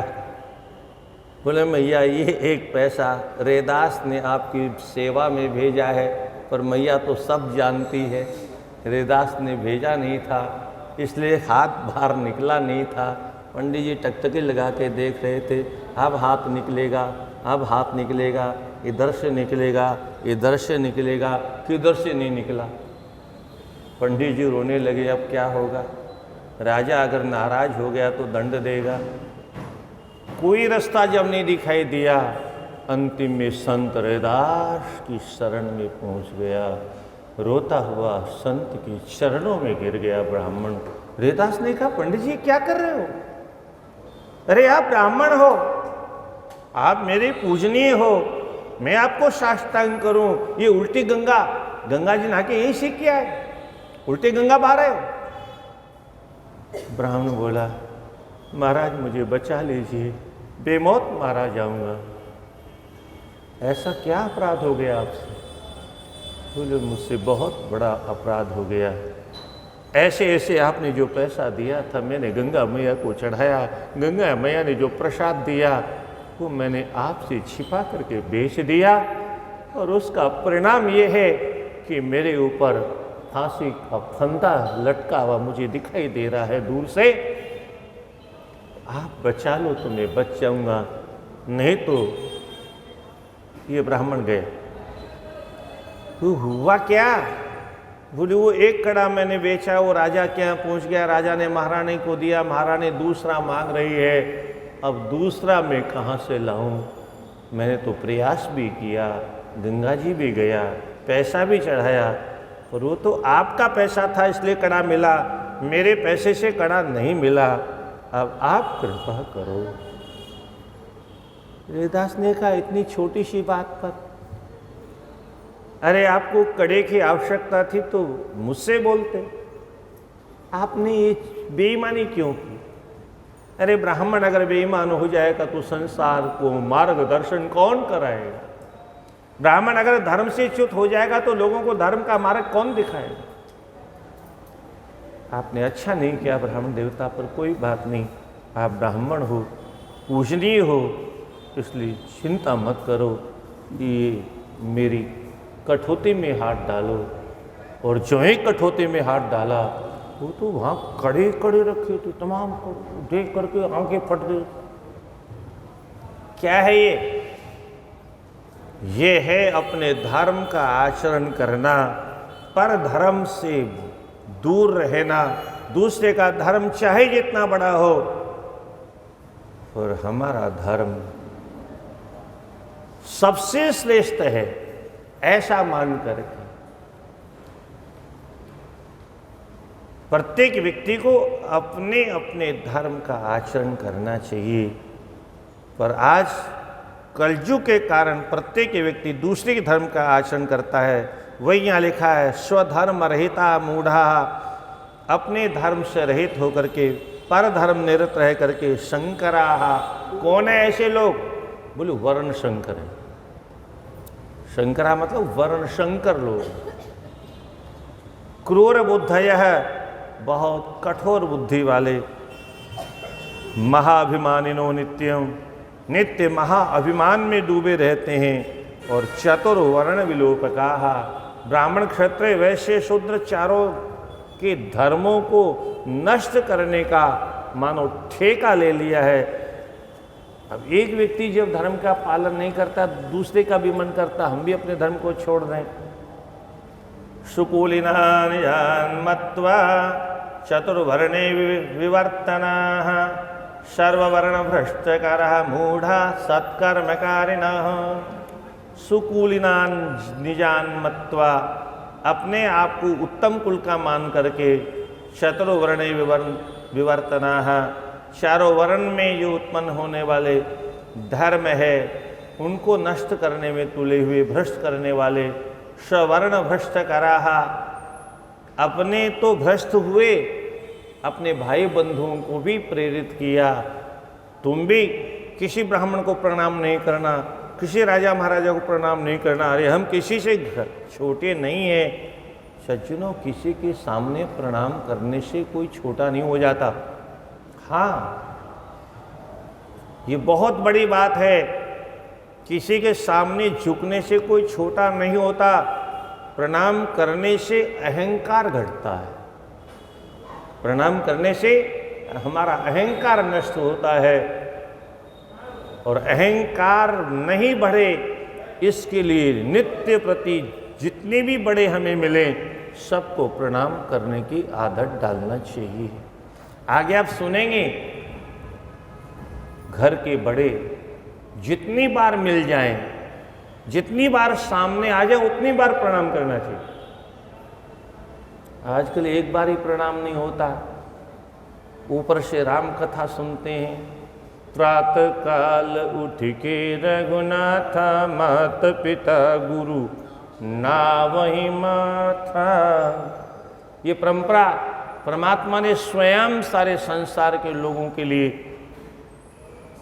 धर्म का आचरण करके दुनिया को शिक्षा दी, पर चौपाई तो हमें याद है, पर हम ये काम करते नहीं। तो चौपाई क्या करेगी? रामायण पढ़ने से क्या फायदा होगा? रामायण पढ़ने से, ध्यान से सुनिए सज्जनों, न तो रामायण पढ़ने से लाभ होने वाला, न रामायण सुनने से लाभ होने वाला, न भागवत पढ़ने से लाभ होने वाला, न भागवत सुनने से लाभ होने वाला, न शिव पुराण सुनने से लाभ होने वाला, न शिव पुराण की कथा करने से लाभ होने वाला। लाभ कब होगा? इन ग्रंथों में जो लिखा है, जिस दिन ऐसा आचरण करने लग जाएंगे उसी दिन हमको लाभ होने लगेगा। जो इनमें लिखा है वैसा हम आचरण करें, इसलिए लिखा है। जो गलत किया वो हमें नहीं करना। रावण ने जो गलत किया वो हमें नहीं करना। लोग बड़ा बड़ा उदाहरण देते हैं, बोले इंद्र ने ऐसा किया, इतना बड़ा गलत काम किया। अरे इंद्र ने गलत काम किया, तुम मत करना। अर्थ क्या निकला? इंद्र ने गलती की ना, तुम मानते हो कि वो गलत था, तो इंद्र ने गलती की सो की, वो हमको शिक्षा दे गए। हमने गलती की तो हमें दंड मिला। तुम गलत काम नहीं करना। तुम पराई नारी को और आंख उठा के मत देखना। पर वही काम तो हम कर रहे हैं, दूसरे को हम गलत सिद्ध करते हैं, स्वयं वही काम करते हैं, तो वो गलत कैसे हुआ? हम सही कैसे हो गए?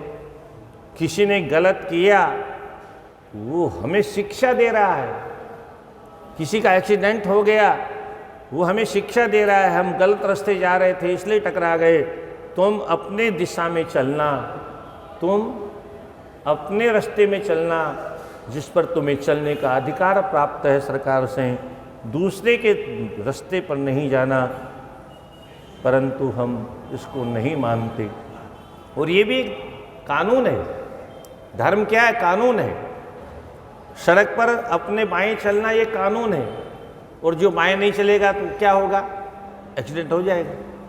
यानी जो कानून का पालन नहीं करेगा वो कहीं न कहीं टक्कर खाएगा, कहीं न कहीं हाथ पैर तोड़ाएगा, कहीं न कहीं उसके जीवन में कष्ट आएंगे। यही होता है। शास्त्र भी एक नियम है, शास्त्र भी एक कानून है।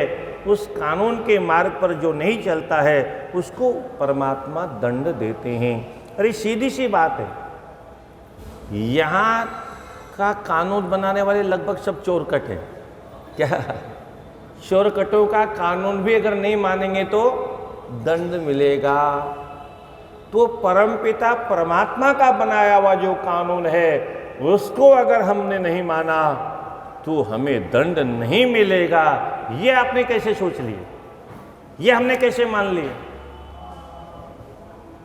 अरे यहां तो घूस दे के भी बचा जा सकता है, यहां तो घूस दे के बचा जा सकता है, पर वहां तो घूस भी नहीं चलती, बड़ी बीमारी है। यहाँ की करेंसी वहां चलती ही नहीं। और वो करेंगे क्या? वो तो लक्ष्मी नारायण है। क्या? वो तो लक्ष्मी नारायण है, वो तो अवधरदानी है, वो तो आशुतोष है, वो तो स्वयं सबका भंडार भरते हैं। उनको हम क्या देंगे? वो तो हम सबको दे रहे हैं। जो हम सबको दे रहा है हम उसे देंगे क्या? इसलिए परमात्मा को हम दे करके प्रसन्न कर लेंगे ये संभव नहीं। परमात्मा तो केवल भाव के भूखे हैं। अगर भाव नहीं है तो अपना सब कुछ रखो, 56 भोग जो भी है अपने पास रखो। दुर्योधन घर मेवा त्यागे, साग विदुर घर खायो। भाव है तो ठाकुर जी केले का छिलका भी प्रसन्नता के साथ पा लेते हैं। और भाव नहीं है, भक्ति नहीं है, श्रद्धा नहीं है, प्रेम नहीं है, विश्वास नहीं है तो 56 भोग अपना धरे रहो, ठाकुर जी को कोई लेना देना नहीं।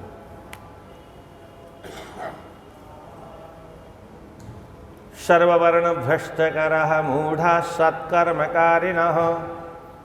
मूर्ख लोग सत्कर्म करके अपने आप को बड़ा सिद्ध करने का प्रयास करते हैं। कलयुग में स्त्रियों के बारे में भी लिखा है, स्त्रियः प्रायशः भ्रष्टाः, वो भी अपने धर्म से च्युत हो गई हैं। भर्तृ अवज्ञा, अपने भर्तो अज्ञानकारिकाः, अपने भर्तृ मन जो स्वामी है, पति है, उसका अपमान करने वाली। और ससुर द्रोहकारिण्यः, सास ससुर का अपमान करने वाली। निर्भयाः, परिवार में किसी का भय नहीं है। मलिनाशनाः, खान पान भी दूषित हो गया है। कुहाव भाव निरताः, कुशेलाः स्मर विह्वलाः। कुहाव, गंदे हाव भाव के द्वारा पर पुरुष को रिझाने का प्रयास करना। कुशीला, शील स्वभाव से रहित हो जाना। स्मर विह्वलाः, काम के द्वारा पागल होकर के, विह्वल होकर के भटकना। इतस्ततः शूर्पणखा की तरह से। जार संगरताः, पर पुरुष के साथ में रहना। नित्यम स्वामी विमुखास्तथा, नित्य ही अपने स्वामी के विरुद्ध आचरण करना, अपने पति के विरुद्ध काम करना। एक महात्मा कहा करते थे कथा में, जो कुछ पतिदेव कहे उससे ठीक उल्टा करती थी। आप लोगों ने सुना होगा, बहुत पुरानी कथा है। हमेशा उल्टा करते, गर्म पानी मांगे तो ठंडा दे, ठंडा मांगे तो गर्म दे, गर्म भोजन मांगे तो ठंडी में ठंडा दे, जो कहे सो उल्टा। पंडित जी बहुत परेशान हो गए, बोले हे भगवान, किसी तरह से, मैं आपसे नहीं कर रहा हूं कि आप ऐसा करना। पंडित जी ने कहा कि हे भगवान, कैसे पीछा छूटे देवी से, परेशान हो गया। एक महात्मा सत्संग कर रहे थे, उनसे जाकर के अपनी समस्या रखी। महात्माओं के पास में सभी प्रकार के मंत्र होते हैं। महात्मा ने कहा विधि तो हम बता देंगे, पर अच्छी बात तो नहीं है, पर हम तुम रो रहे हो, तुम्हारे भजन पूजन में विघ्न होता है, तो चलो विधि बता देते हैं। देखो श्रावण का महीना है और काशी में मेला लगेगा और बाढ़ आई हुई होगी, तो तुम घर वाली को कहना देखो मैं जा रहा हूँ, तुम मत जाना, तो जरूर साथ जाएगी। मानेगी नहीं, क्योंकि वो तो उल्टा ही करेगी। साथ जाएगी कोई बात नहीं, फिर जब नहाने जाओ तो उससे कहना देखो मैं नहाने जा रहा हूँ पर तुम नहीं आना। बोले वाह, ये कैसे हो सकता है, मैं भी नहाऊंगी। वो जरूर जाएगी पीछे। फिर उससे कहना देखो देवी, बीच में मत जाना, किनारे बैठ के नहा लेना। बोले वाह, ये कैसे हो सकता है, मैं तो बीच में जाके नहाऊंगी, सोई गंगा जी की कृपा हो जाएगी। राधे राधे। बीच में तो ये अपने स्वस्वामी विमुखास तथा हमेशा अपने पति के विपरीत आचरण करना। तनयाम भ्रातृपितरौष भक्तिहीना दुराशया। परिवार में जितनी भी संतानें हैं वो अपने माता पिता की भक्ति से रहित है, माता पिता की आज्ञा नहीं मानती, दुष्ट अंतःकरण हो गया है। क्यों? उसका कारण ये लिखा है, अविद्या पाठका। विद्या नहीं पढ़ते हो, अविद्या पाठका। यही मैकाले की शिक्षा का संकेत है। वो अविद्या पाठका। विद्या अगर पढ़ते तो माता पिता का सम्मान करते, पर अविद्या पाठका, वो अविद्या माने मैकाले की शिक्षा पढ़ते हैं, चोरों के, डाकुओं के, लुटेरों की शिक्षा पढ़ते हैं, और इसलिए उस शिक्षा में माता पिता का सम्मान है ही नहीं। वहाँ पत्नी को भी पत्नी मान कर नहीं। अब तो हमारे यहाँ भी बड़ी बीमारी चल गई, कोई 50 वर्ष की वर्षगांठ मना रहा है, पता नहीं क्या मनाते, मुझे तो बोलना नहीं आता हो। कोई 25 वर्ष की मनाता है। असल में होता क्या था, विदेशों में रात को शादी होती थी, सुबह तलाक हो जाता था। क्या हवाई जहाज में शादी भी नीचे उतरते उतरते तलाक हो जाता था। तो 1 वर्ष किसी की शादी रह जाती थी तो वो उत्सव मनाते थे कि हमारे 1 साल, बहुत बड़ी बात हो गई, 1 साल शादी रह गई, उस खुशी में वो लोग उत्सव मनाते थे। और हमारे यहाँ तो 7 जन्मों की बातें होती, यहाँ उत्सव मनाने की कोई बात ही नहीं। पर देखा देखी विदेशियों से हमने ये खरीद लिया। कुछ लोग उसमें कथा उथा करा लेते हैं, वहाँ तक तो ठीक है, पर व्यर्थ में ही वो नचनियों को बुला करके और गंदे नाच नचा के गंदे गाने गाने से क्या होगा, क्या सीखेंगे। और कभी कभी तो मैं कहा करता हूँ, 50 वर्ष में एक, मैं आप लोगों के घर की बात नहीं कर रहा हूँ, एक दिन भी ऐसा नहीं गया जिस दिन झगड़ा नहीं हुआ हो। राधे राधे।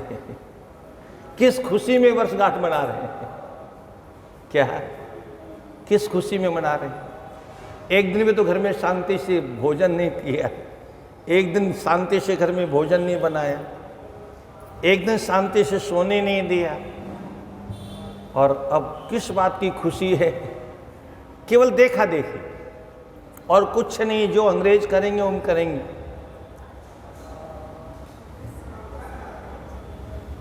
इस हाड़ मास के पुतले का क्या तो बर्थडे होता है।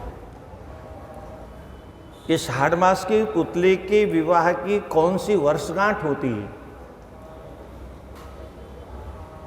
अगर शास्त्रों को बहुत ध्यान से पढ़े ना तो, और महात्माओं की बातों को ठीक से सुने, ये तो एक परंपरा है, इसलिए विवाह शादियां होती रहती हैं।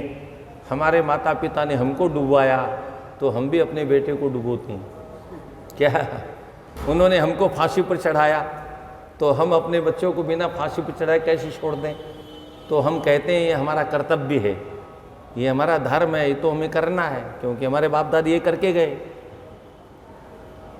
पर क्या कभी हमने सोचा एकांत में बैठ करके कि हम अपनी शादी से कभी प्रसन्न नहीं रहे, तो कम से कम इस बेचारे को फांसी पर क्यों चढ़ाएं?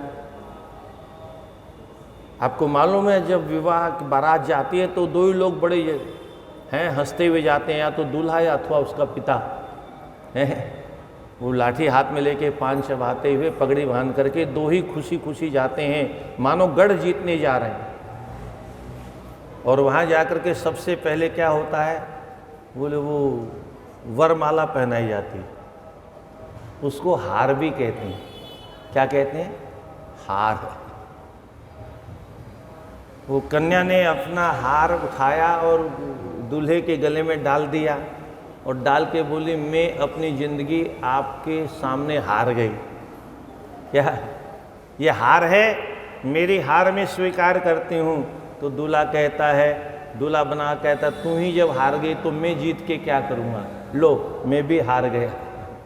मैं अपनी जीवन जिंदगी तुम्हारे हाथों हार गया, वो उसके हाथों हार गए, वो उसके हाथों हार गए, दोनों हारे हुए जुआरी हैं। अब दोनों हारे हुए जुआरियों की क्या दशा होनी है ये तो कल पता चलेगा।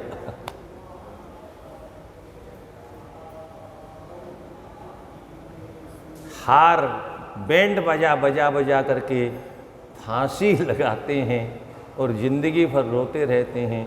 कुछ लोग तो कहते हैं, कोई तो कहता हम तुमको निभा रहे हैं, कोई कहता हम नहीं होते तो तुमको कौन निभाता। पता नहीं कैसी कैसी बातें सुनने को मिलती हैं। तो ये अविद्या पाठ का बहुत प्यारा शब्द है। विद्या किसे कहते हैं? सा विद्या या विमुक्तये, विद्या जिसका नाम है उसका अध्ययन करने के बाद में हम भव सागर से मुक्त हो जाते हैं। विद्या का काम है हमें भव सागर के बंधनों से, बंधनों को काट करके भव सागर से हमें मुक्त कर दे, उसका नाम विद्या है। हमारे शास्त्रों में विद्या है, शास्त्रों से इतर सारी अविद्या है। संसार में फंसने की जो कला सिखाए उसका नाम अविद्या, और संसार के भव बंधनों को काट करके हमें भव सागर से मुक्त करके गोविंद के चरणों में पहुंचा दे उसका नाम विद्या है। विद्या पढ़ने वाला, विद ज्ञाने धातु से विद्या की निष्पत्ति होती है।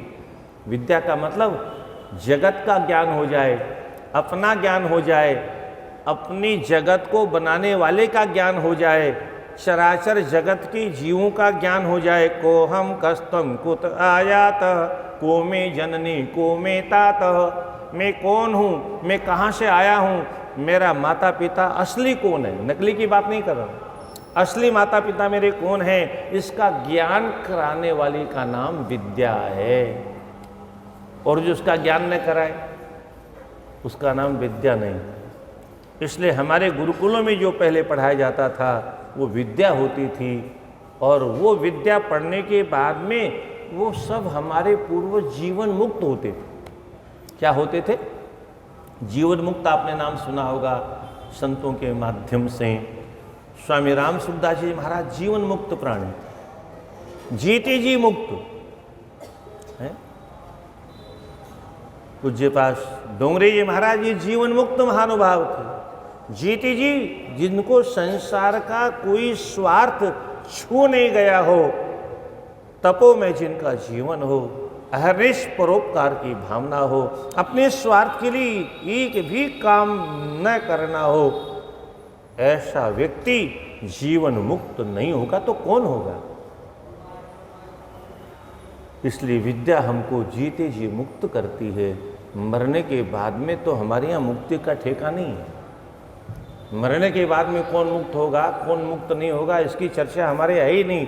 हमारे यहाँ तो जीते जी मुक्ति, ये शास्त्र हमारे हाथ में रखते हैं। जिसे आंवला का फल हाथ में आ जाता है, ऐसी मुक्ति विद्वानों के हाथ में होती। विद्यावान व्यक्ति कभी गलत मार्ग में नहीं जाता, सद्मार्ग में चलता है। जो सद्धर्म का पालन करता है वो परमात्मा तक अवश्य पहुंचता है। परमात्मा का दर्शन उसे अवश्य होता है, और परमात्मा का दर्शन करना ही हमारे जीवन का सर्वोत्कृष्ट लक्ष्य है। क्यों? वहीं से हम आए हैं और वहीं हमें जाना है, और जब तक जहाँ से आए हैं वहाँ नहीं पहुँच जाएंगे तब तक जीवन में कभी चैन से नहीं रहेंगे, कभी भी चैन से नहीं रहेंगे। ये बेचैनी किस बात की?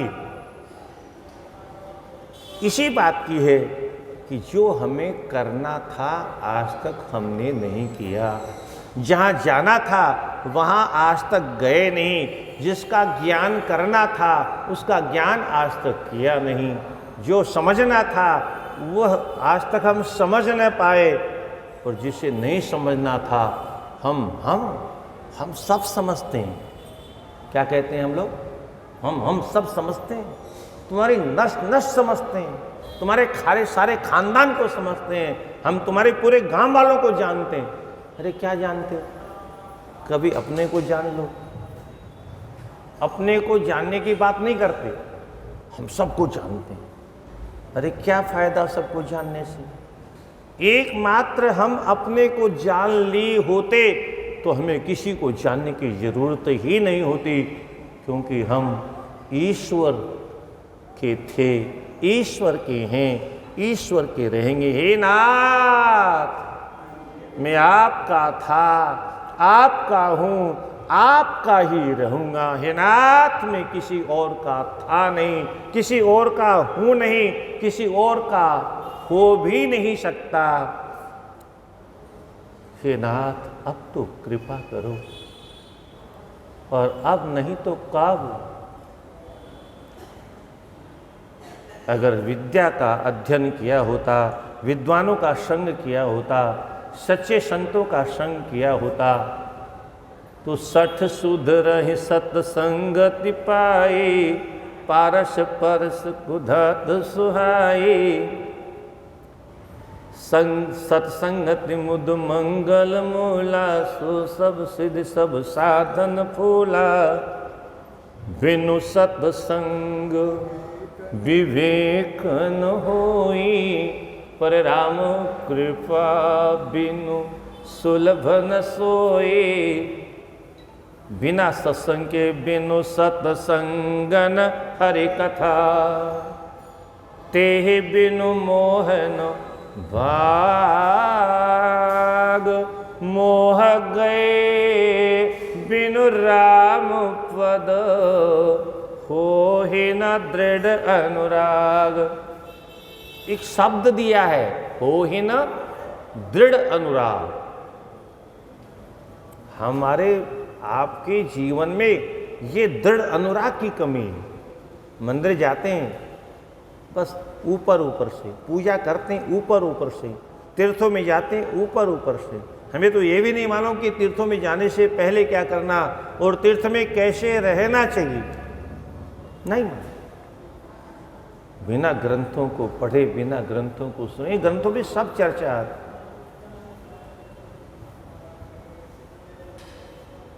अगर मन शुद्ध नहीं है तो हमारी पूजा भी व्यर्थ है। मन शुद्ध नहीं तो तीर्थ यात्रा भी व्यर्थ है।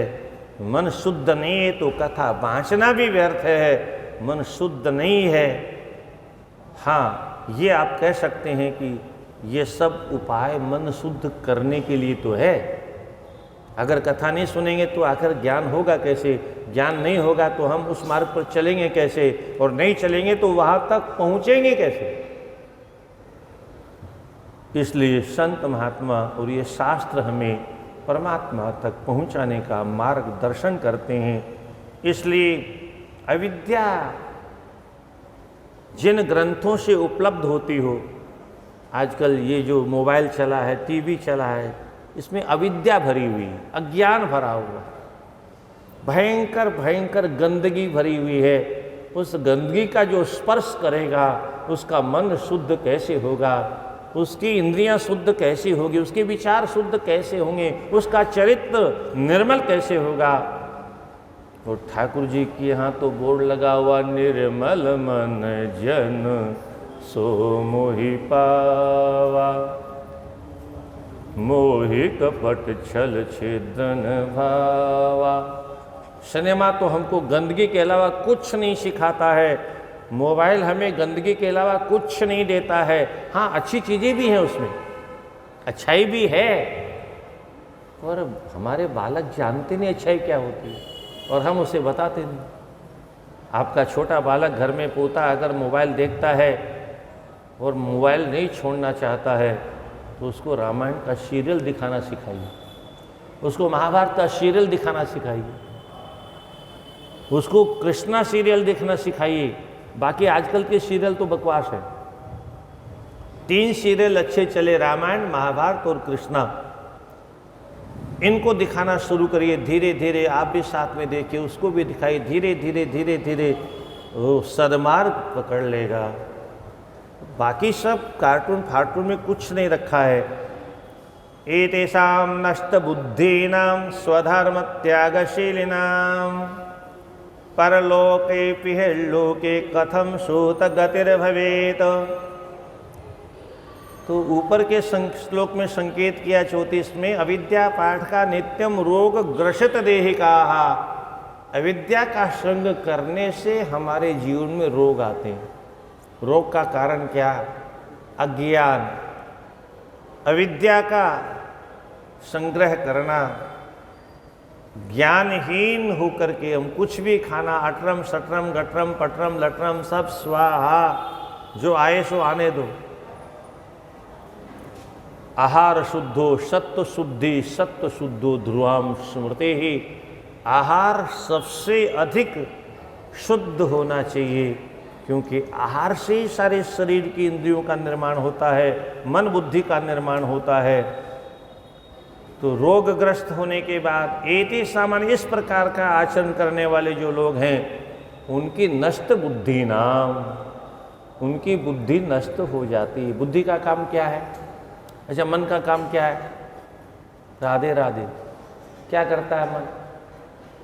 मन का काम है संकल्प करना। क्या काम है? संकल्प करना।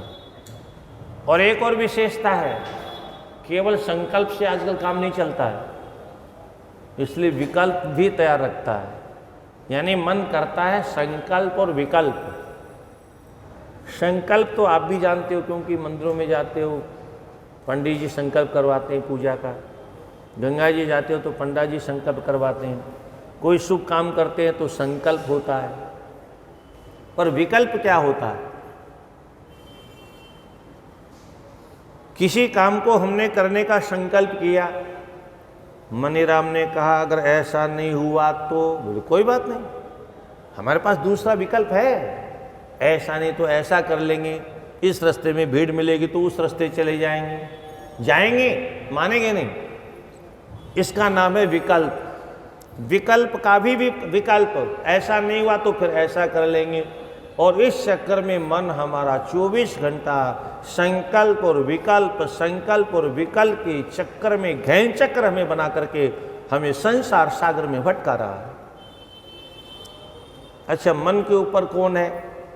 इंद्रियाणि पराण्याहु इंद्रियभ्यः परम मनः, मनसस्तु परा बुद्ध्यो, बुद्ध्यो परतस्तु सः।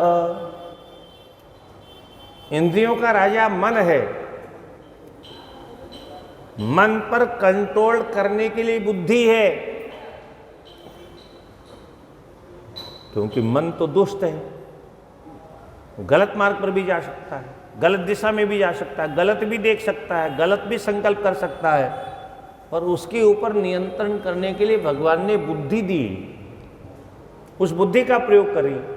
मन अगर गलत दिशा में जाए तो बुद्धि कहती है तुम गलत जा रहे हो, परंतु मन जिसका बलवान होता है वह व्यक्ति बुद्धि की बात नहीं सुनता, बुद्धि का तिरस्कार कर देता है और अपनी मनमानी करता है। जैसे हम सब लोग अपने अपने घरों में अपनी अपनी मनमानी करते हैं। यहाँ तक कहते हैं लोग, बोले सुनो सबकी, और अरे जोर से बोलो ना, करो मन की, सुनो सबकी, और सबकी बात जो कहते हैं वो करना नहीं है, करना अपने मन की है। इसीलिए तो दुखी है। और दुखी क्यों है? जब से हमने ये मंत्र ले लिया है, सुनो सबकी, महाराज जी की भी कथा सुनो, राम सुखदास जी की भी सुनो, डोंगरे जी की भी सुनो, स्वामी कृपात्री जी महाराज की भी कैसे सुनो, अखंडानंद जी महाराज की भी कथा सुनो, सुनो सबकी, करो मन की। तो कल्याण कैसे होगा? अरे शास्त्रों की सुनो और जो शास्त्र कहें वैसा करो, जीवन में कभी कष्ट नहीं आएगा, कभी गलत मार्ग में जाएंगे नहीं, कभी एक्सीडेंट नहीं होगा। पर हमने तो आजकल कुपाठ होने के कारण गलत दिशा में अपने मन को ले गए और सुनो सबकी, करो मन की, बुद्धि की भी नहीं सुननी। बुद्धि क्या करती है? सही निर्णय करती है। धर्म क्या है, अधर्म क्या है, पाप क्या है, पुण्य क्या है, कौन बताएगा? ये बुद्धि। और कौन सी बुद्धि? जिसने सत्संग किया है, जिसने शास्त्रों का अध्ययन किया है, जिसने शास्त्रों को सुना है, जिसने शास्त्रों को पढ़ा है, उसके पास बुद्धि होगी। जिसने कुसंग किया है उसकी बुद्धि तो कुबुद्धि होगी। वो खराब बुद्धि सही रास्ता कैसे बताएगी, सही निर्णय कैसे करेगी? वो तो प्याले को ही सही बताएगी। पियो। हमारे भांग वाले कहते हैं, हाँ, छान छान किसी की न मान, निकल जाएगी जान, कौन कहेगा छान। यानी सब अपनी अपनी जिस मार्ग पर है उसी की बड़ाई करते हैं। इसलिए जो कुमार्ग पर चलता है, कुसंग करने वाले लोग हैं, मनुष्य बहुत निर्मल होता है। हम लोग क्या कहते हैं, बच्चा भगवान का रूप होता है, पर वो भगवान का रूप बिगड़ कैसे जाता है? कुसंग के कारण। जो बालक छोटी अवस्था में बहुत प्यारा लगता था, 2-4 साल बाद में मिला, उसको देखा, और जो बालक को भगवान बहुत अच्छा है, बहुत प्यारा है, वही क्या कहता है? अरे बोले बहुत उद्दंड हो गया, बहुत उच्छृंखल हो गया। क्यों कहता है? ये उच्छृंखलता वो अपने साथ नहीं लेके आया था, हमने सिखाया उसको। हमारे कुसंग के कारण उसके अंदर गलत बुद्धि आ गई, गलत काम करता है। तो कुसंग जिसने किया है उसकी बुद्धि भी खराब हो जाती है, अब वह निर्णय भी गलत करता है। दुर्योधन किसके बल पर नाचता था? कर्ण के बल पर। भीष्म पिता पर विश्वास नहीं था, गुरुजी पर विश्वास नहीं था, क्योंकि उसको मालूम था ये इधर खड़े जरूर हैं पर आशीर्वाद उधर ही है। क्या आशीर्वाद उधर ही बरसता है इनका। जब भी सामने आते विजयी भाव, विजयी भाव, विजयी भाव। हमको कभी नहीं कहते विजयी भाव। उनको भी मालूम था इसकी विजय नहीं होने वाली। कुमार्ग पर चलने वाला कुसंग के कारण गलत मार्ग पर चलता है। तो ऐसे जो लोग हैं जिनकी बुद्धि नष्ट हो गई, एतेषां नष्ट बुद्धि नाम स्वधर्म त्यागशीली नाम परलोके इहलोके कथम सूतः गतिर्भवेत। न तो परलोक में उनकी सदगति होती है, न इस लोक में सुख शांति से रहते हैं। परलोके भी इहलोके, दोनों लोकों में उनको कहीं भी सुख शांति नहीं मिलती। यहाँ जहाँ भी जाता है वहाँ दूर दूर होती है, और वहाँ जब जाता है तो वहाँ नरकों में पेला जाता है। हे सूत, इनकी गति कैसे हो सकती है? इनकी तो दुर्गति ही होती है। इति चिंताकुलं चित्तं जायते सत्यमिदं परोपकार सदृशो नास्ति धर्मो पर खलु। इसलिए इस चिंता से युक्त होकर के हम आपसे प्रार्थना करते हैं, हे सूची महाराज, परोपकार से बढ़कर के कोई वस्तु नहीं है, दूसरा कोई धर्म नहीं है। इसलिए कोई छोटा सा उपाय बताइए, क्योंकि हम सब छोटी बुद्धि वाले हैं, कम वक्त लोग हैं। तो लघुपायेन येनेषां भवेत सद्यो अघनाशनम, छोटे से उपाय से कैसे पाप का विनाश हो जाए, आप कृपा करके सर्व सिद्धांत वित्तत्तम ही कृपया तद्वदाधुना। सभी प्रकार के शास्त्रों के सिद्धांतों को समेट करके आप तत्व की चर्चा करें। कृपा करके इस समय हमें आप मार्गदर्शन दें, ताकि हमारा कल्याण होगा। और इसके बाद में कैसे भगवान भोलेनाथ की सकल और निष्कल 2 विधियों से पूजा करने की पद्धति बताते हैं। लिंगाकार भगवान शिव की और साकार विग्रह की पूजा करने की विधि पद्धति। फिर ये साकार निराकार हुए कैसे, भगवान शिव लिंगाकार कैसे बने, क्या है लिंग का अर्थ, क्या है प्रकृति का अर्थ, क्या है लिंगम चिन्हम। हमारा शास्त्र कहता है, आजकल लोग जिस अर्थ में लिंग को लेते हैं उस अर्थ में लिंग का तात्पर्य यहाँ नहीं है। वह विराट परमात्मा जब निराकार स्वरूप धारण करता है, तब वही जो ब्रह्मा और विष्णु के झगड़े के बीच में प्रकट होते हैं, तब वो विशाल अग्नि का पुंज उसी को लिंगाकार मान करके, और प्रकृति ये सारा जगत है, प्रकृति ही जलेरी है, उसमें विद्यमान वह ज्योतिर्लिंग जो निराकार परमात्मा का स्वरूप है, उसकी चर्चा कल आएगी। नमः पार्वती पते हर हर महादेव, हर हर महादेव शंभो। काशी विश्वनाथ गंगे, हर हर महादेव शंभो। हर हर महादेव शंभो। काशी विश्वनाथ गंगे, हर हर महादेव शंभो।